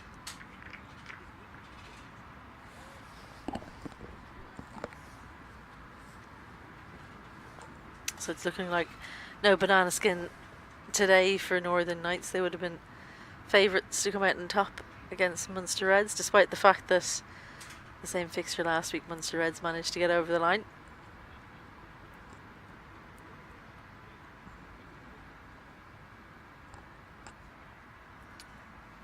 Keeps them in touching distance of Leinster Lightning, who after 5 games are on 20 points. Northern Knights will be on 15. That little hiccup yesterday against Northwest Warriors mean they're behind. Nice shot. We got to see the fastest man on the field in action right in front of us there. Ali must have really enjoyed that. I'm actually trying to get some jeopardy into this game now. I'm trying to do it in my head here. Whether they'll get a bonus point here. Trying to work it out. 30. Oh. No, not very good. I think it's 37 or 38, so I might not.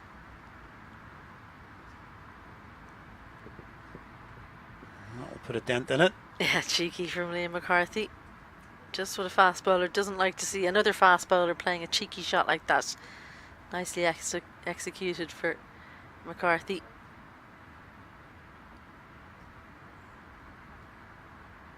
Gets in a good position.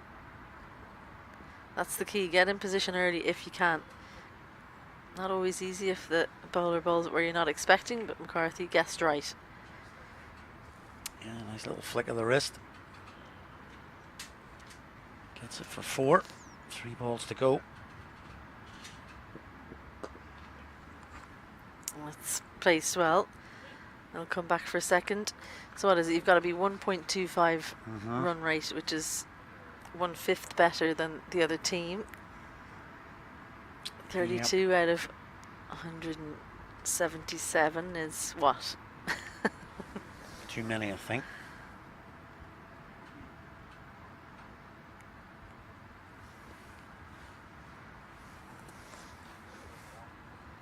Yeah, 141. I think it was 142. I think. Oh, that's launched. That's definitely do it. That's way gone now. Bit of a comedy jump there. I think it's Ross Adair in the deep, and then the ball hits the trees, and he's in fear of a little knock on the head with the ball. So a handy knock here at the end from Liam McCarthy, just to spoil things for Northern Knights. They will come out on top, but they most likely won't get the bonus points. Shows the power that he does have. Yeah, just watch Ross Adair here. Yeah, there the leaves are coming down on his head. Yeah, 26 to win. Definitely too few for the bonus point. Yep.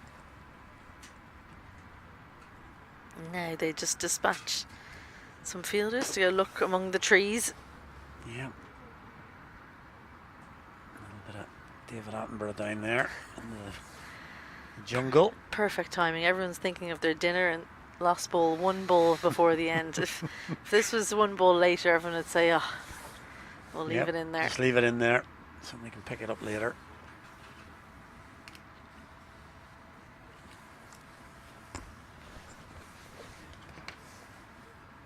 We're going to end up around about 24. Oh, they have found it. There you go. Excellent piece of work down there.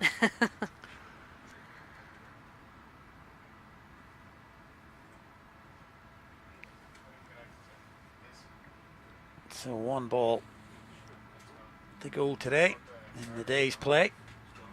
2 games we've had today. Lightning winning this morning, and the Northern Knights going to bounce back in this afternoon's game. Can McCarthy repeat the dose, and a nice little knock for him at the end. Last ball. Please don't call it a wide. It's not being called a wide.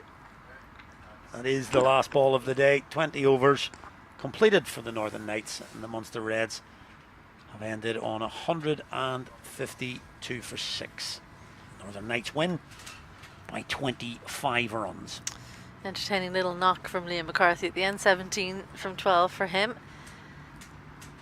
Hassan Khan also looked pretty good when he made contact. Just work to do to figure out when he's trying to hit the long ball that he can just stay with it.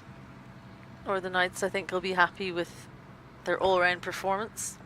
I've got to expect that a few batters are going to come off in a chase like that. So when they needed, they took wickets to keep it under wraps. A pretty convincing victory in the end, 25 runs. Yeah, I'd say it wasn't the absolute perfect performance from the Knights, but given where they were yesterday after the game in the morning, I think the players, coach and staff will be well happy that they've got the points. A little sticky period in that innings when they were batting, but a good final 5 overs got them up to, well, we thought it was an above par score. It's turned out to be exactly that, 25 runs in the T20 game. So they've scored 70 in the last 5. The Reds have only managed 50, so that proved to be the difference, because they were very similar after 15 overs. The Knights won the day, and they look reasonably happy as they head off.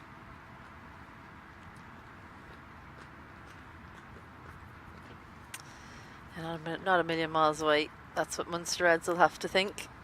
If one of their top 2 or 3 gets a bit of a start, they could probably have won that game. It was the batting at the end in particular for the Knights. Sterling got them off to a good start.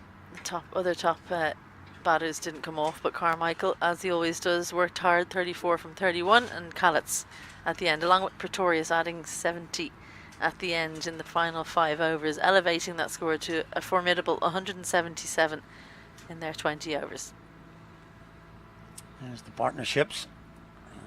We lost Rossett there early, and then McCullum, but it was Sterling and Carmichael that steadied the ship a little bit with the 59.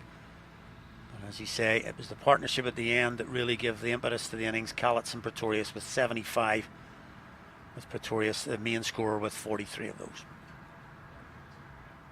The bowlers started off well, but couldn't stem the flow of runs, all of them taking some tap late on. 2 wickets for Josh Manley, 1 each for McNally, White and Nabi.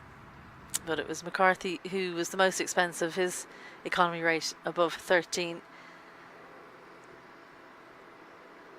And on to the Reds' reply, chasing 178. Didn't get off to the start they needed. Doheny went second ball of the innings, quickly followed by Modgill. A little bit of a fight back from Hilton and LaRue, but just left too much to do in the end. Safi McNally tried to get them back into it, but when they fell, the game was pretty much up. Nice little partnership at the end between Hassan Khan and McCarthy. Yeah, that partnership at the end, 22, just possibly taking the bonus point away from the Northern Knights. Safi and McNally in the middle, the biggest partnership of 58, and Hilton and LaRue did well after losing the 2 openers to get 43 between them, but they needed one of those partnerships to go really big to see if they could possibly chase down 177 here. Yeah, the captain took the opening over, as he's been doing lately. He got the wicket of Doheny in the first over, finished with 2 for 19, the pick of the bowlers there. Tom Mays went for a bit of tap in his last over. He had 3 overs for 13, ends up with 4 for 27, and a wicket each for Robertson, Pretorius and Sean Davey. So the Northern Knights have come out on top out here in Stormont on their home ground, courtesy of really good batting display, particularly by Pretoria's top scored 43 from 20. He bowled well as well. In fact, all the Northern Knights bowlers bowled well. Top pick of them across the day. Matthew Humphreys 2 for 19. Reds put up a good fight, but they couldn't do enough to chase down 177. Northern Knights win by 25 runs to keep them in touch with Leinster Lightning. We have day 3 coming up for you tomorrow. First game in the morning, Northwest Warriors taking on the Munster Reds, and in the afternoon we'll see the 2 top of the table teams, Leinster Lightning and Northern Knights, to see who can come out on top in that one. It's been a great day's cricket. We hope you've enjoyed the coverage from myself, Isabel Joyce, from Ali McCalmont and everyone here at the ward at Stormont. Thank you so much for being with us. We hope to see you again tomorrow, but for now, it's good evening.